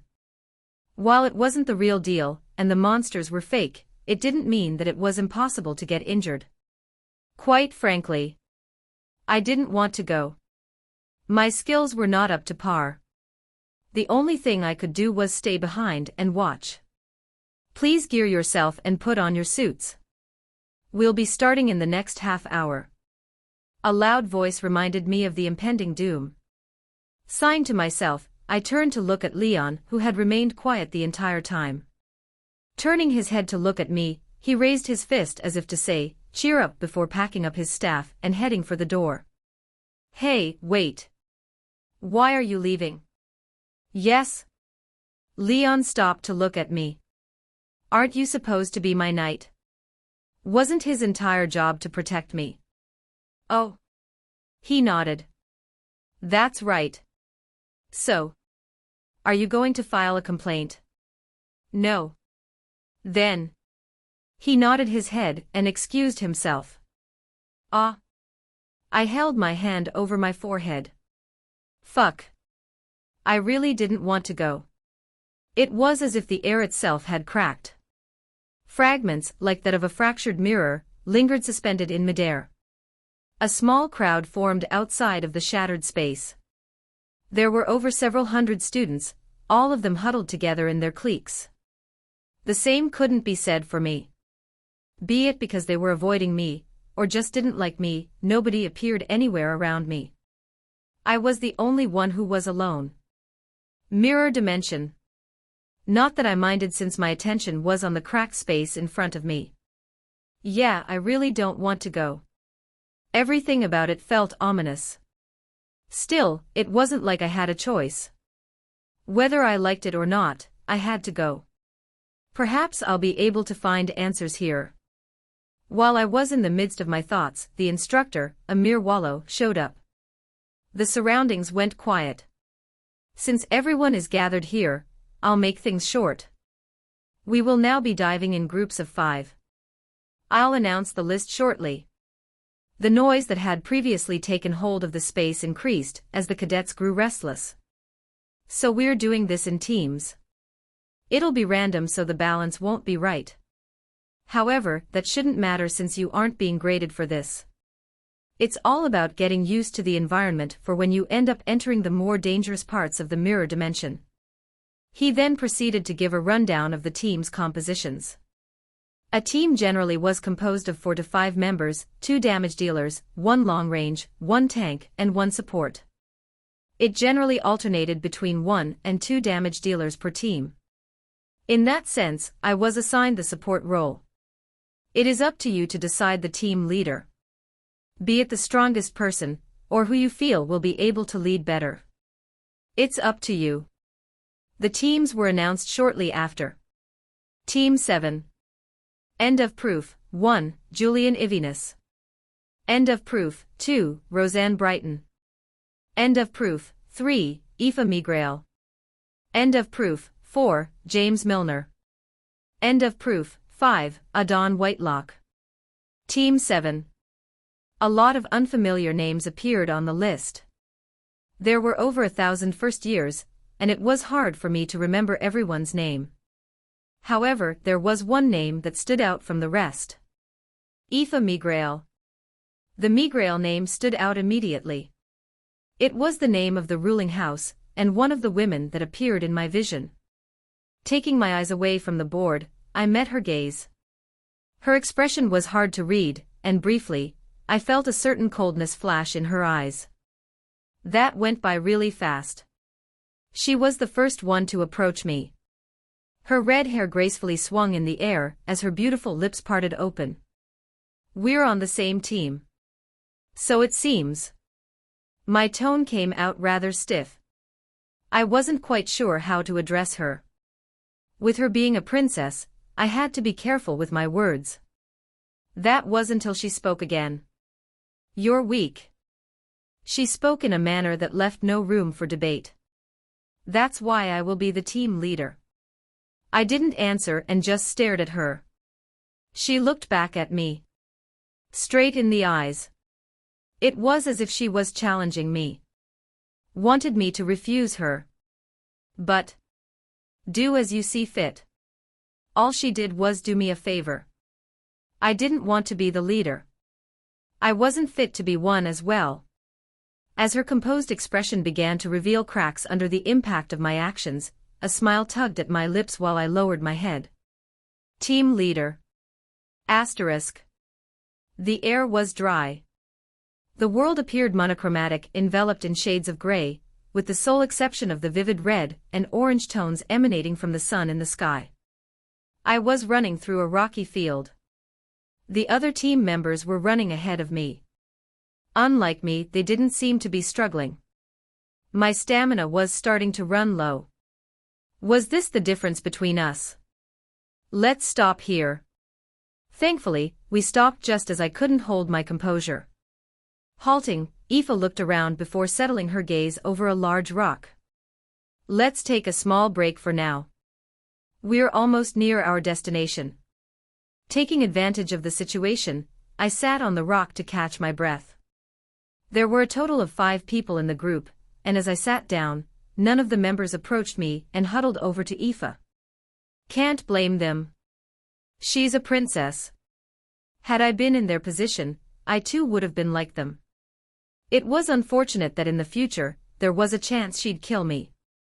I needed to be careful around her. An appropriate distance was required. Still, from where I was, I could overhear their conversation. Team leader, where exactly are we going? Gathering point. We should be able to meet with the other members there. Ah, is that so? A woman with gold locks sighed in relief. Roseanne Brighton. With a long staff in hand, she was the long-range fighter of the team. An elemental user with dual attributes. Fire and water. She looked around. Things have been proceeding rather smoothly. We still haven't seen many monsters yet. Is it because this is one of the safer areas? The point of this excursion is for us to familiarize ourselves with the environment. There shouldn't be that many monsters. Standing at an imposing height of 2 meters, he towered over all of us. James Milner, the team's tanker, replied. Ah. That's right. Chewing on a jerky, Aoife glanced around. Still keep your guard up. Always stay alert. Don't let your guard down. Got it. Nodding, Aoife finished the jerky and patted her hands. Let's go. We were back on the move. The terrain shifted and trees emerged in my field of vision, their leafless branches stretching out and gradually surrounding us as we advanced. Scrunch. Scrunch. Our group was engulfed in silence, disrupted only by the steady rhythm of our footsteps resonating against the uneven ground blanketed with a layer of damp, decomposing leaves. Gradually, the light dimmed, and I sensed myself losing my sight. Wisps of fog clung to the gnarled trunks of the trees around us, making it hard for me to see. Continue. A sense of dread assaulted my mind as we marched forward. From eyesight to hearing. We were gradually losing sight of all our senses. H-A-A-A. H-A-A-A. My breath started to feel heavy. Was it because I was growing tired? A thought that accompanied my mind as I continued forward. Ugh. My head throbbed all of a sudden. The pain wasn't intense. It came as fast as it left. By the time I regained my senses, the light started to return. What was that? Checking myself, I felt nothing strange with my body. Staring at my hands, I frowned but continued forward. My mind eventually relaxed after a couple of minutes. I'm probably tired. Just as I felt my chest grow lighter. Sheeing. Something streaked through the air, coming at me from a nearby tree. It was so fast that I had no time to react. Before I even had the chance to gather my bearings, an intense pain flooded my chest. Thump. And I fell to my knees. PFTT. Blood spilled from my mouth as I felt my head grow light. The world became a blur from there. What? I could hardly speak, and the words refused to leave my mouth. The pain was hard to describe. It was intense and my consciousness grew faint. Clank. The last thing I managed to see before I lost consciousness was a small creature diving from the front, right toward Aoife, who just barely managed to react. It. And then the world grew dark. Or so I thought. Whop. As if oxygen had been removed from my lungs, I took a deep breath. My consciousness returned and clarity returned. Scrunch. Scrunch. The familiar sound of my footsteps echoed through the ground, and as I looked ahead, familiar backs came into view. What just? The memory of the situation was still vivid in my mind. Although my vision was hindered, the path was familiar. From the trees to our current location. It was all the same. Just in a couple of minutes we should be coming out. Indeed, as I thought, lights started to return. A familiar view. Gradually, my feet started to slow down. Noticing my situation, the others stopped as well. With a frown, Aoife looked at me. Are you tired? I didn't answer her. Scanning my surroundings, everything appeared to be the same as before. So much that it felt eerie. Julian? The positions of the trees, the placement of the rocks, and the sensation of the air, every detail rushed vividly back to my memory.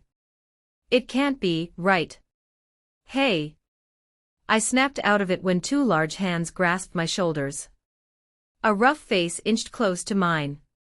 Someone is talking to you, pay attention. That was when I realized everyone was looking at me. Closing my eyes, I took a deep breath before opening my eyes again. Let go. You. Raising my hand, I was just about to grasp his shoulder when he let go and cursed. Arrogant bastard. Ignoring him, I patted and adjusted my clothes. Feeling Aoife's intense gaze, I felt compelled to say something. There's an ambush ahead. Maybe. I wasn't too sure. An ambush. Making a dumbfounded look, James's mouth dropped. Is that really the best excuse you could? Step. Ignoring him, I took a step forward. Hey, you. Step. And then another. Carefully counting each step, I closed my eyes and replayed the memory in my mind. Gradually, I arrived near the exact spot where the memory ended. I was just one step away. My feet stopped. Just one step. As long as I took a step. Are we seriously going to waste time waiting for him?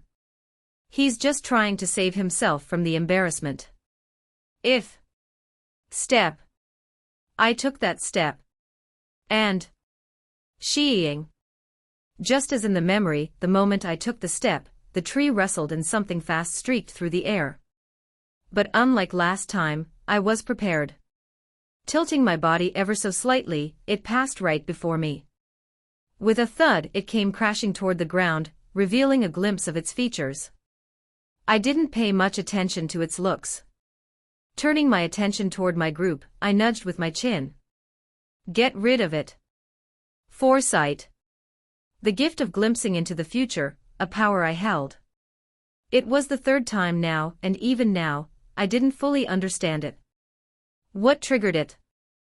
Was it just random, or did it follow a set pattern? Questions flooded my mind. But I didn't have long to ponder over them. Splat. Grabbing my attention, a black substance splattered on the ground, presumably from the monster that had just been killed. I didn't care to look, though. The vision grabbed my thoughts as it replayed in my mind. Every detail, from the minutiae to the grand, was etched vividly in my memory. With a thought, I could recall everything that had happened. From the pain to the very last moments when something dashed at the team leader. The memories were vivid in my mind, and as my gaze settled on a specific tree, my hand instinctively reached out, extending a finger to point at it. That one. I was sure. The memories told me so. Get rid of that one too. Another one was hiding in that tree. How did he know? Aoife looked at his back, her eyes falling on the creature on the ground. Rabbleflit. An infant-ranked beast. Though the lowest of all classes, it was a beast that specialized in stealth and ambushes. They were both deaf and blind. They attacked based on nearby vibrations, limiting their range to a small area. Even so, to compensate for this evident flaw, their mastery over stealth was unparalleled.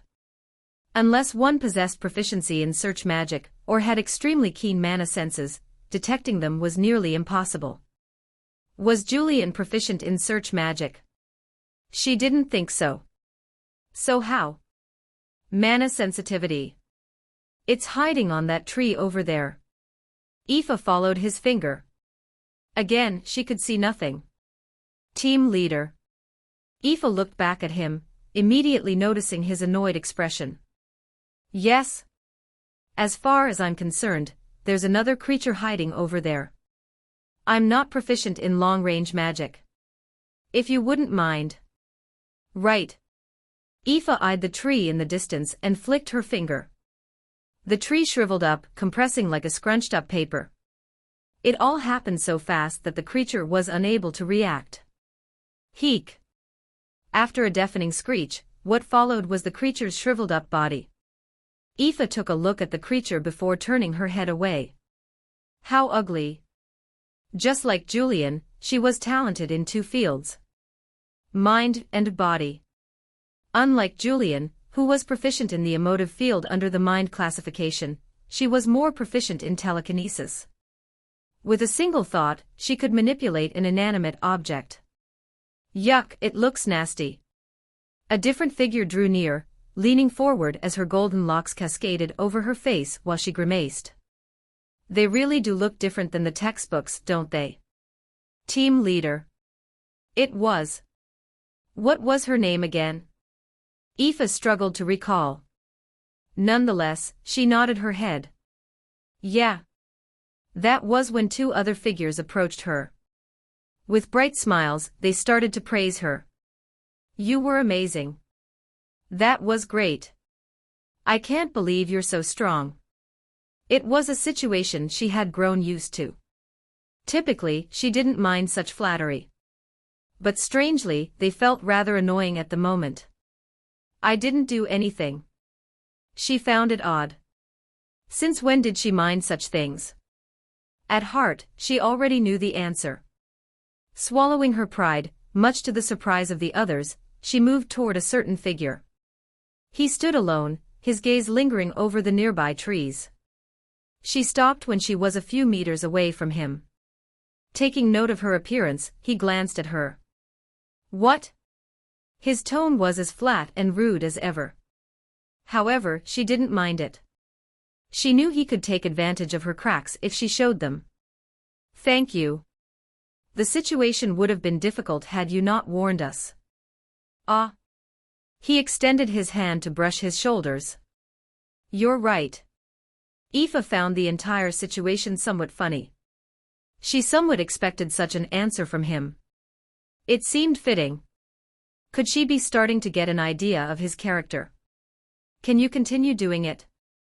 Aoife believed that moving forward, if they wanted no accidents to occur, they needed his assistance. He had proven his abilities worked. Even as the other members showed clear signs of refusal, she ignored them. For this journey to go smoothly, she needed him. Pride was meaningless under such circumstances. She expected him to feel the same too, but as their gazes met, he shook his head. No. Casually taking out a jerky, he bit into it and turned away. Even if I want to, I can't. Staring at his back, Aoife's expression didn't change. Such response. It was fitting of him. But as expected. I really can't stand him. The mirror dimension was an expansive space devoid of any life. The amount of manpower used by the kingdom to keep the space from expanding was enormous. Thankfully, just as threatening as the mirror dimension was, it was also a land filled with opportunities. Black Region Supply Station. In front of a levitating panel adorned with a myriad of shifting images, stood a gracefully poised woman with flowing black hair. Delilah's gaze seemed fixed on a certain panel. Could it be that he's very perceptive to mana? Get rid of that one too. The way he was able to detect Rabelflith so effortlessly despite not specializing in such magic. The way he was able to avoid its ambush. It aroused curiosity. When one thought about it, what he did wasn't all that impressive. Recognizing the mana flow of a creature was something that most mages were capable of doing after reaching a certain point. The key point, however, was certain point. Tier 3 and above was the requirement. In other words, he was able to achieve something like that before even reaching Tier 3. Fascinating. Truly. But that was all. It was just fascinating. Her lingering interest in him waned when she brought her attention to a specific paper. It was a document detailing Julian's background. The contents weren't very thick. However, a certain page caught her attention. It was a close-up image of him. Her eyes slowly traced down toward his forearm, where a small black tattoo appeared. It was an unremarkable tattoo. One that any other person could have. But she was confident. After doing an intensive background check, she was sure of it. So you've finally shown yourselves. Delilah gently closed her eyes and took a deep breath. The paper in her hand wrinkled under her grasp. To think you'd even try to target this place. Finally, cracks appeared on her usually composed expression as her lips twisted up. A sneer marred her features. How bold. She spat out, trying her best to suppress the raging storm that was boiling in her chest. Staring at the tattoo in the picture, her expression turned frosty. How very bold. Looks like all the teams have gathered. There were no other hiccups on our journey to the designated spot. That was good because I still struggled to clear my mind of the vision. I still felt the lingering after-effects of my death. Thankfully, it happened fast, but the very last moments were still deeply rooted in my mind. What you guys currently experienced was merely a taste of the dimension. The deeper you venture, the harder things will become. Thankfully, our empire set up several safe stations located throughout. This one being one of them. Amir Wallo gave a long-winded statement. He gave us a short overview of our current location. Looking around, I had to hold myself from expressing my surprise. High walls constructed from sturdy rock enclosed the area, while tents were scattered throughout. In the distance, a fissured space marked the entrance and exit points where people came and went. It was a strange sight. One that I didn't think I would get used to easily. This is a rather small safe station. There's plenty deeper within the dimension, but you won't get to experience those just yet. For now, enjoy yourselves here. We will return to the Institute in an hour. The cadets all separated. Perhaps because everything seemed so new, everyone looked strangely excited as they scattered to check out the safe zone. I thought about checking the place too, but I'm tired. I felt strangely tired. My eyelids were growing heavier, and each step felt heavier than the last. It was to the point where I had no choice but to find a place to sit. Ha! Taking a deep breath, I covered my face. What sort of situation was this? It wasn't as though I did much coming here. My group members did most of the killings while I watched from behind. The only time I acted was when. Could it be that? Was this the consequence of the insight ability? If that was the case, I was more than happy with it. Compared to the backlash from immersion, this felt like nothing. Ha ha. Shit, have I become too used to this? Physical pain, tiredness, mental trauma. It felt like I had experienced a lot of things over the past week. This is crazy. Pain seized my body all of a sudden. It was so intense that I couldn't even shout. Spit flew from my mouth as I lost control of my body. My vision blurred, and the world tilted. What's going on? Clutching the side of the bench I occupied with all my strength, my legs quivered. It was hard to describe the pain I was in. It seemed as if it aimed to consume my mind, stimulating every corner of my consciousness before honing in on a particular point. A familiar spot. And as my gaze fell on the spot, I finally found my breath again. I didn't know how to feel. Lowering my head, I stared at my forearm, where a small tattoo appeared. It was unlike how it was before. Something changed. Of all things. The second leaf of the tattoo. It had lit up. It was 12:45 a.m. The stars hung in the sky, and an unusual quietness enveloped the surroundings. It felt strangely peaceful. Taking a deep breath, I submerged my body in the bathtub. The water was cold, but it helped to keep my mind clear. Splash. The water splashed as I raised my arm out of the water. Focusing my attention on it, my eyes fell on the 4-leaved clover. 2 of the leaves were currently lit. The top and bottom. How strange. It was a mysterious tattoo. It had been with me ever since I appeared in this world. Even now, I struggled to understand what it did. What exactly was it? And what was the meaning behind it? 4 leaves, so. 4 abilities. It seemed logical. I had already experienced one. My mind shuddered thinking about the first ability.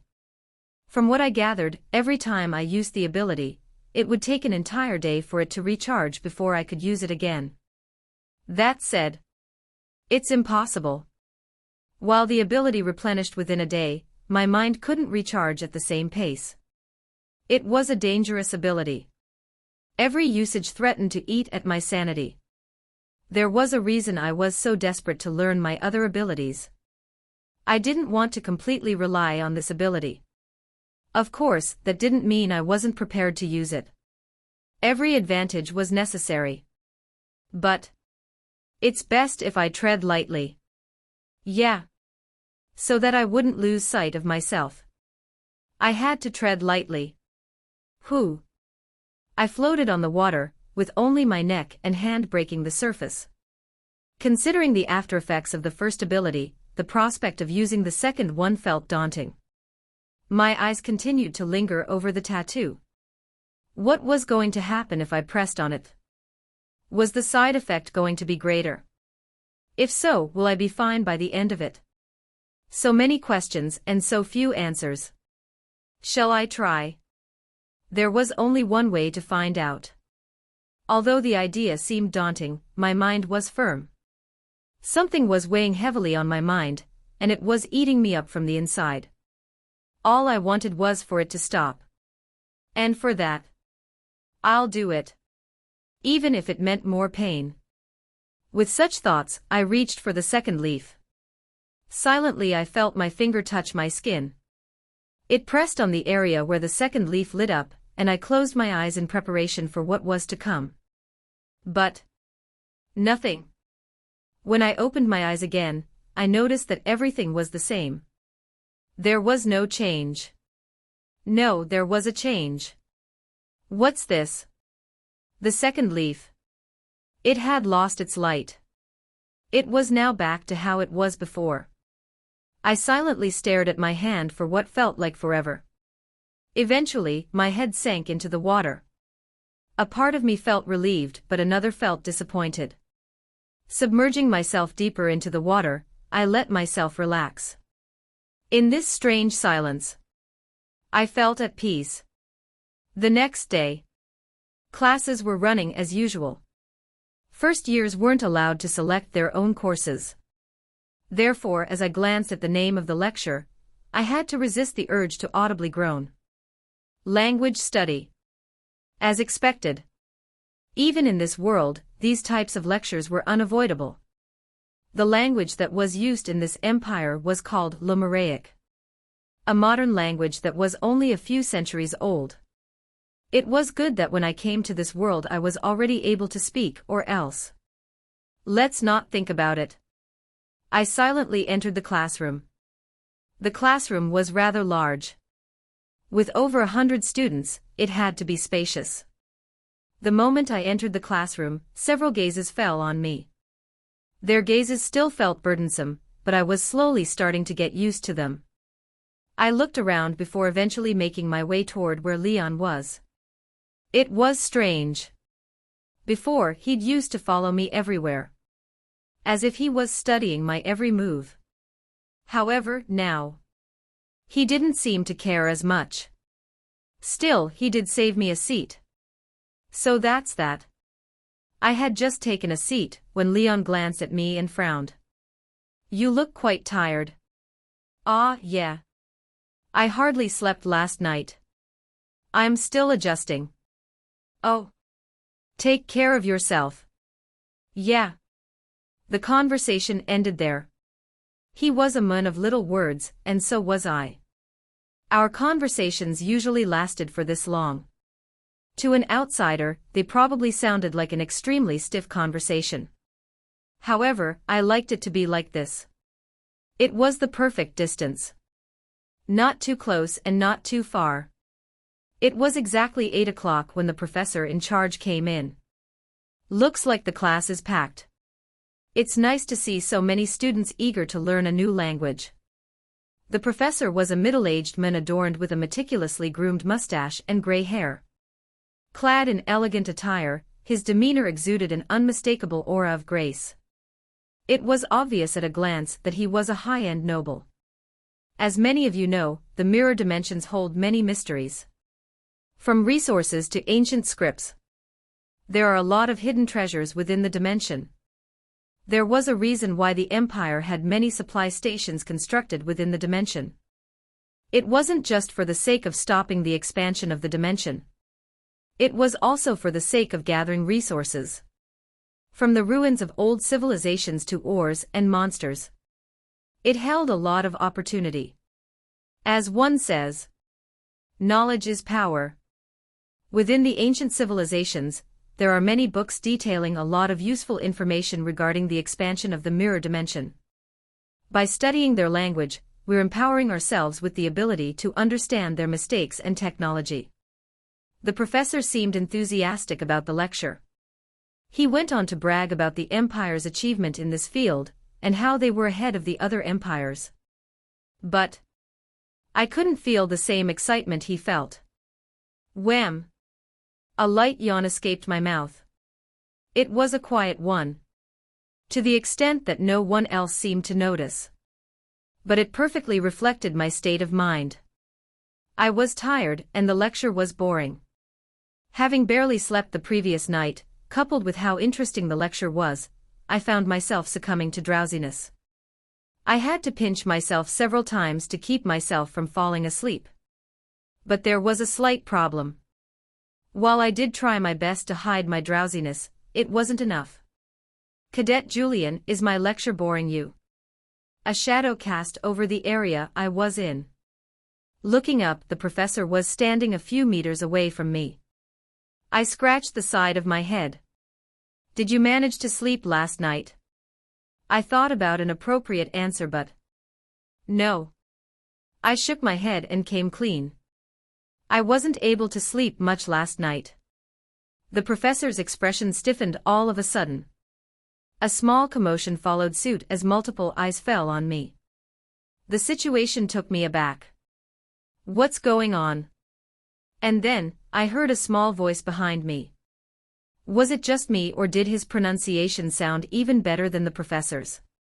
Pronunciation. I thought back on the conversation I had with the professor.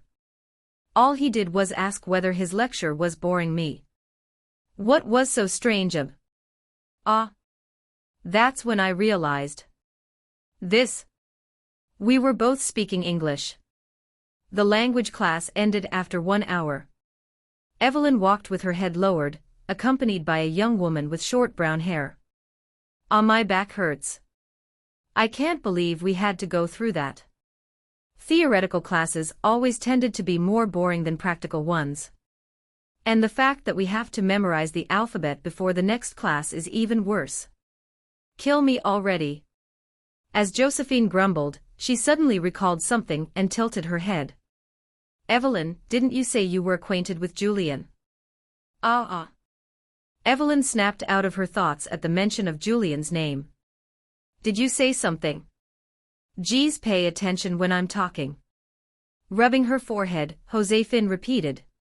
Didn't you say you were acquainted with Julian? Yes. Julian. An image of a man appeared in her mind. It stuck there and refused to leave. Was he always like that? I mean, not only is he the Black Star, but he also seems to be very proficient in English. Josephine rubbed the sides of her arms. Did you notice the professor's expression when he was talking to him? For a moment, I found myself questioning who the real expert was. Did you not feel the same way? Evelyn remained silent at the question. She had been quietly biting her lips for a while now. Josephine tilted her head in confusion. Why is she so quiet? She usually wasn't this quiet. What's wrong? Did you not feel the same? But yet again Evelyn remained quiet. Realizing that something was off, Josephine followed Evelyn's line of sight. That was when she saw a figure in the distance. He stood erect, his presence distinct from the others, and his strides measured and steady. His presence alone gathered the stares of those around him. Staring at him from the distance, Evelyn's eyes narrowed. Julian. What happened in the 5 years she hadn't seen him? Gradually, the distance between the two of them shrank. Step. With one more step, he appeared in front of her. As he passed, their gazes met briefly. She thought he'd continue forward, but his feet came to a stop just as he passed. Evelyn felt her shoulders grow tense at the fact. Turning around to face him, her eyes met with his. They were cold. Detached of any feelings. If before she could feel the emotions in his gaze, now all she could feel was emptiness. Alienation. His words soon broke her thoughts. Your lips. He pointed. They're bleeding. I'm bleeding. Evelyn was taken aback. Of all the things she expected him to say, that was the last thing she could have imagined. She raised her hand to touch her lips. Feeling something wet trace over her finger, she looked down to see it stained in red. How did this? Evelyn had a hard time coming to terms with the situation. Just how hard had she been biting her lips? Ah! Raising her head, her expression changed. He was no longer in front of her. Looking around, she caught a glimpse of his disappearing back. Even now, his back stood straight and composed. As fast as he appeared, he had left. Ha ha. Staring at the scene, Evelyn let out a bitter laugh. Even now, she has a hard time understanding how to feel. Perhaps this was for the best. Wiping her lips, she noticed Josephine looking at her with a dumbfounded expression. What? So you really did know him? Clasping her hands, Josephine brought her head closer to hers. A strange smile marred her face as she leaned closer. He's pretty wealthy, isn't he? Wealthy? Evelyn thought about it. Well, yeah. He did belong to an up-and-coming noble house. The Ivinus household wasn't one to be trifled with. So. Yes. He's also handsome, right? Pretty intelligent, too. Evelyn's eyes narrowed. Where are you going with this? You think you can introduce me? Introduce? Why? I think I'm in love. What sort of foo? The institute boasted a massive library that spanned over several hundred square meters. With tens of thousands of books, it was the perfect place for me to familiarize myself with the world and its laws. English. English. My current focus was the languages section, or more specifically, the English section. I had been so drowsy that I hadn't noticed it then, but that was definitely English. I was all too familiar with the language. There's no way I wouldn't recognize it. So. How? Was this part of the game setting? That would make sense. But at the same time, it didn't. If you were to create an entirely different language and social hierarchy, what was the point of adding English? Some sort of Easter egg. That too seemed plausible. This should be the place. Language and literature. A bold sign was all it took for me to know where to go. Looking around, I scanned through the books before settling my gaze on a specific one.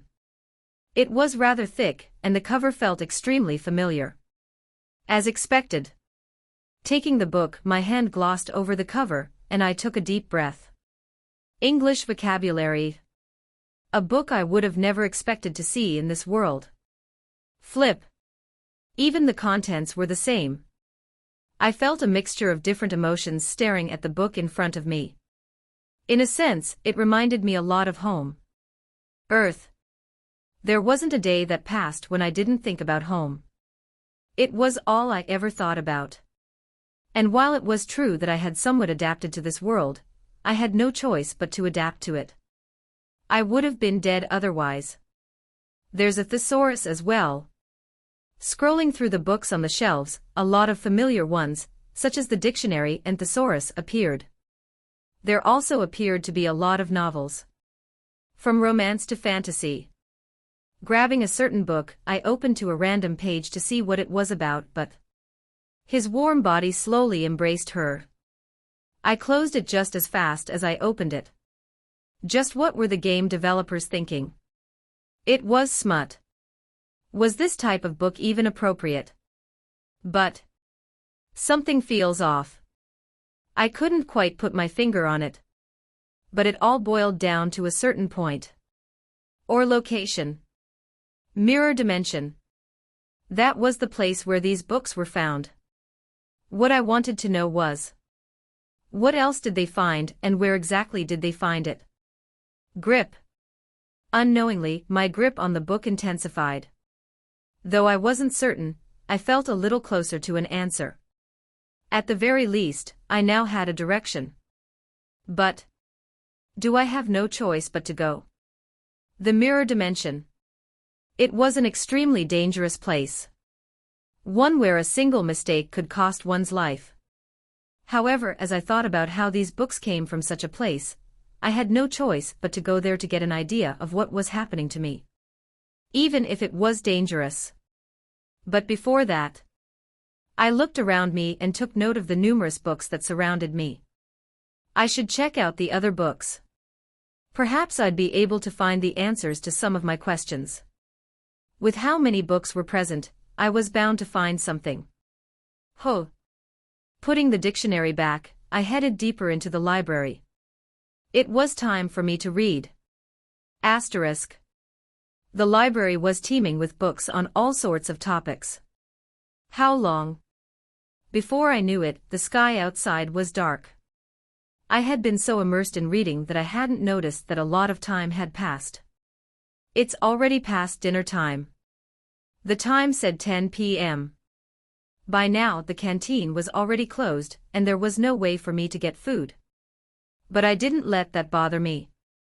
In the end, I learned a lot of things. From the history of the continent to how the mirror dimension worked. From my understanding, it was a fairly complicated place. While reading, what I grasped was merely rudimentary knowledge.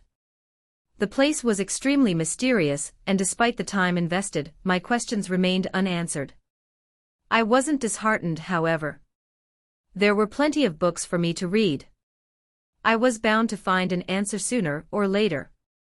Whom! A yawn inexplicably escaped from my lips. My tiredness was starting to catch up to me. I had no choice but to call it quits for the day. Let's see. I sorted out the books in front of me. A student could only be allowed to borrow a maximum of 3 books per semester. In front of me were 16 different books. All of them interested me, and if not for the rule, I would have brought them all back with me. Even so, rules were rules, and in the end, I settled for the ones that I had already read. History of the Aurora Continent. The Basics of Curse Magic.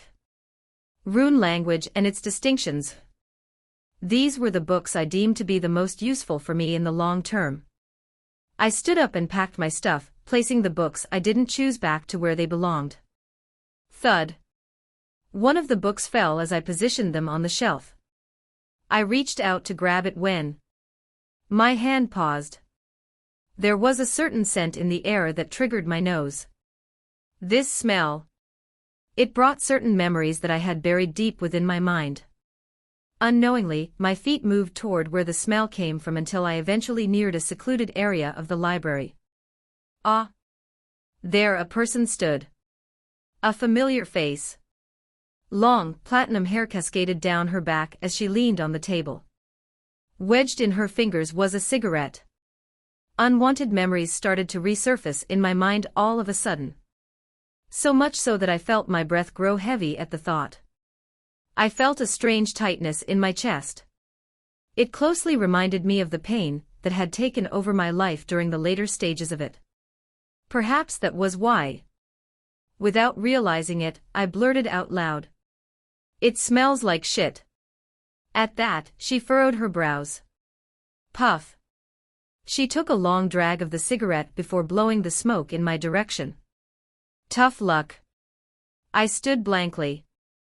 As the smoke drifted past me, unwanted memories clouded my mind once again. To the point where I unconsciously moved forward. Oi!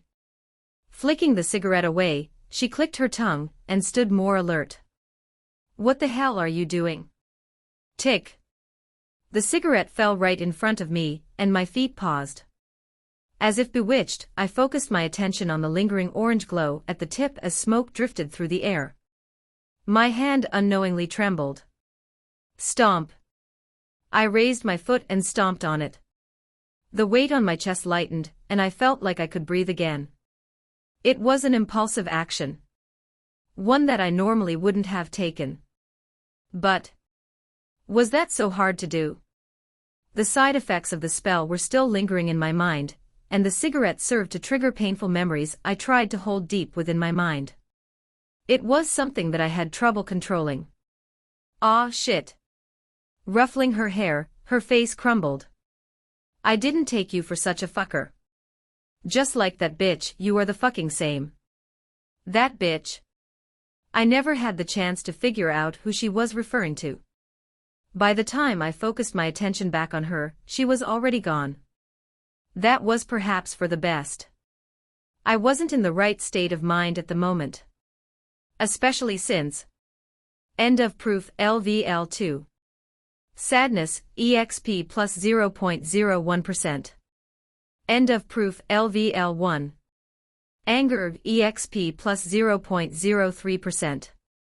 Notifications continued to appear in my vision.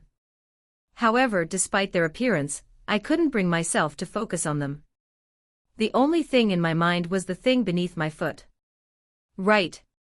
The cigarette. It was beneath my foot. If I just moved it. Gulp. I swallowed. The tip of my finger twitched, and I licked my lips. A strange anxiety overtook my mind. One that I was only able to calm down after taking a deep breath. Huh. Only then did I feel a little better. I shook my head and kept my foot firm. Doing everything possible from letting myself see it. HAAA. Really? I took another deep breath. Even in this life. You still haunt me.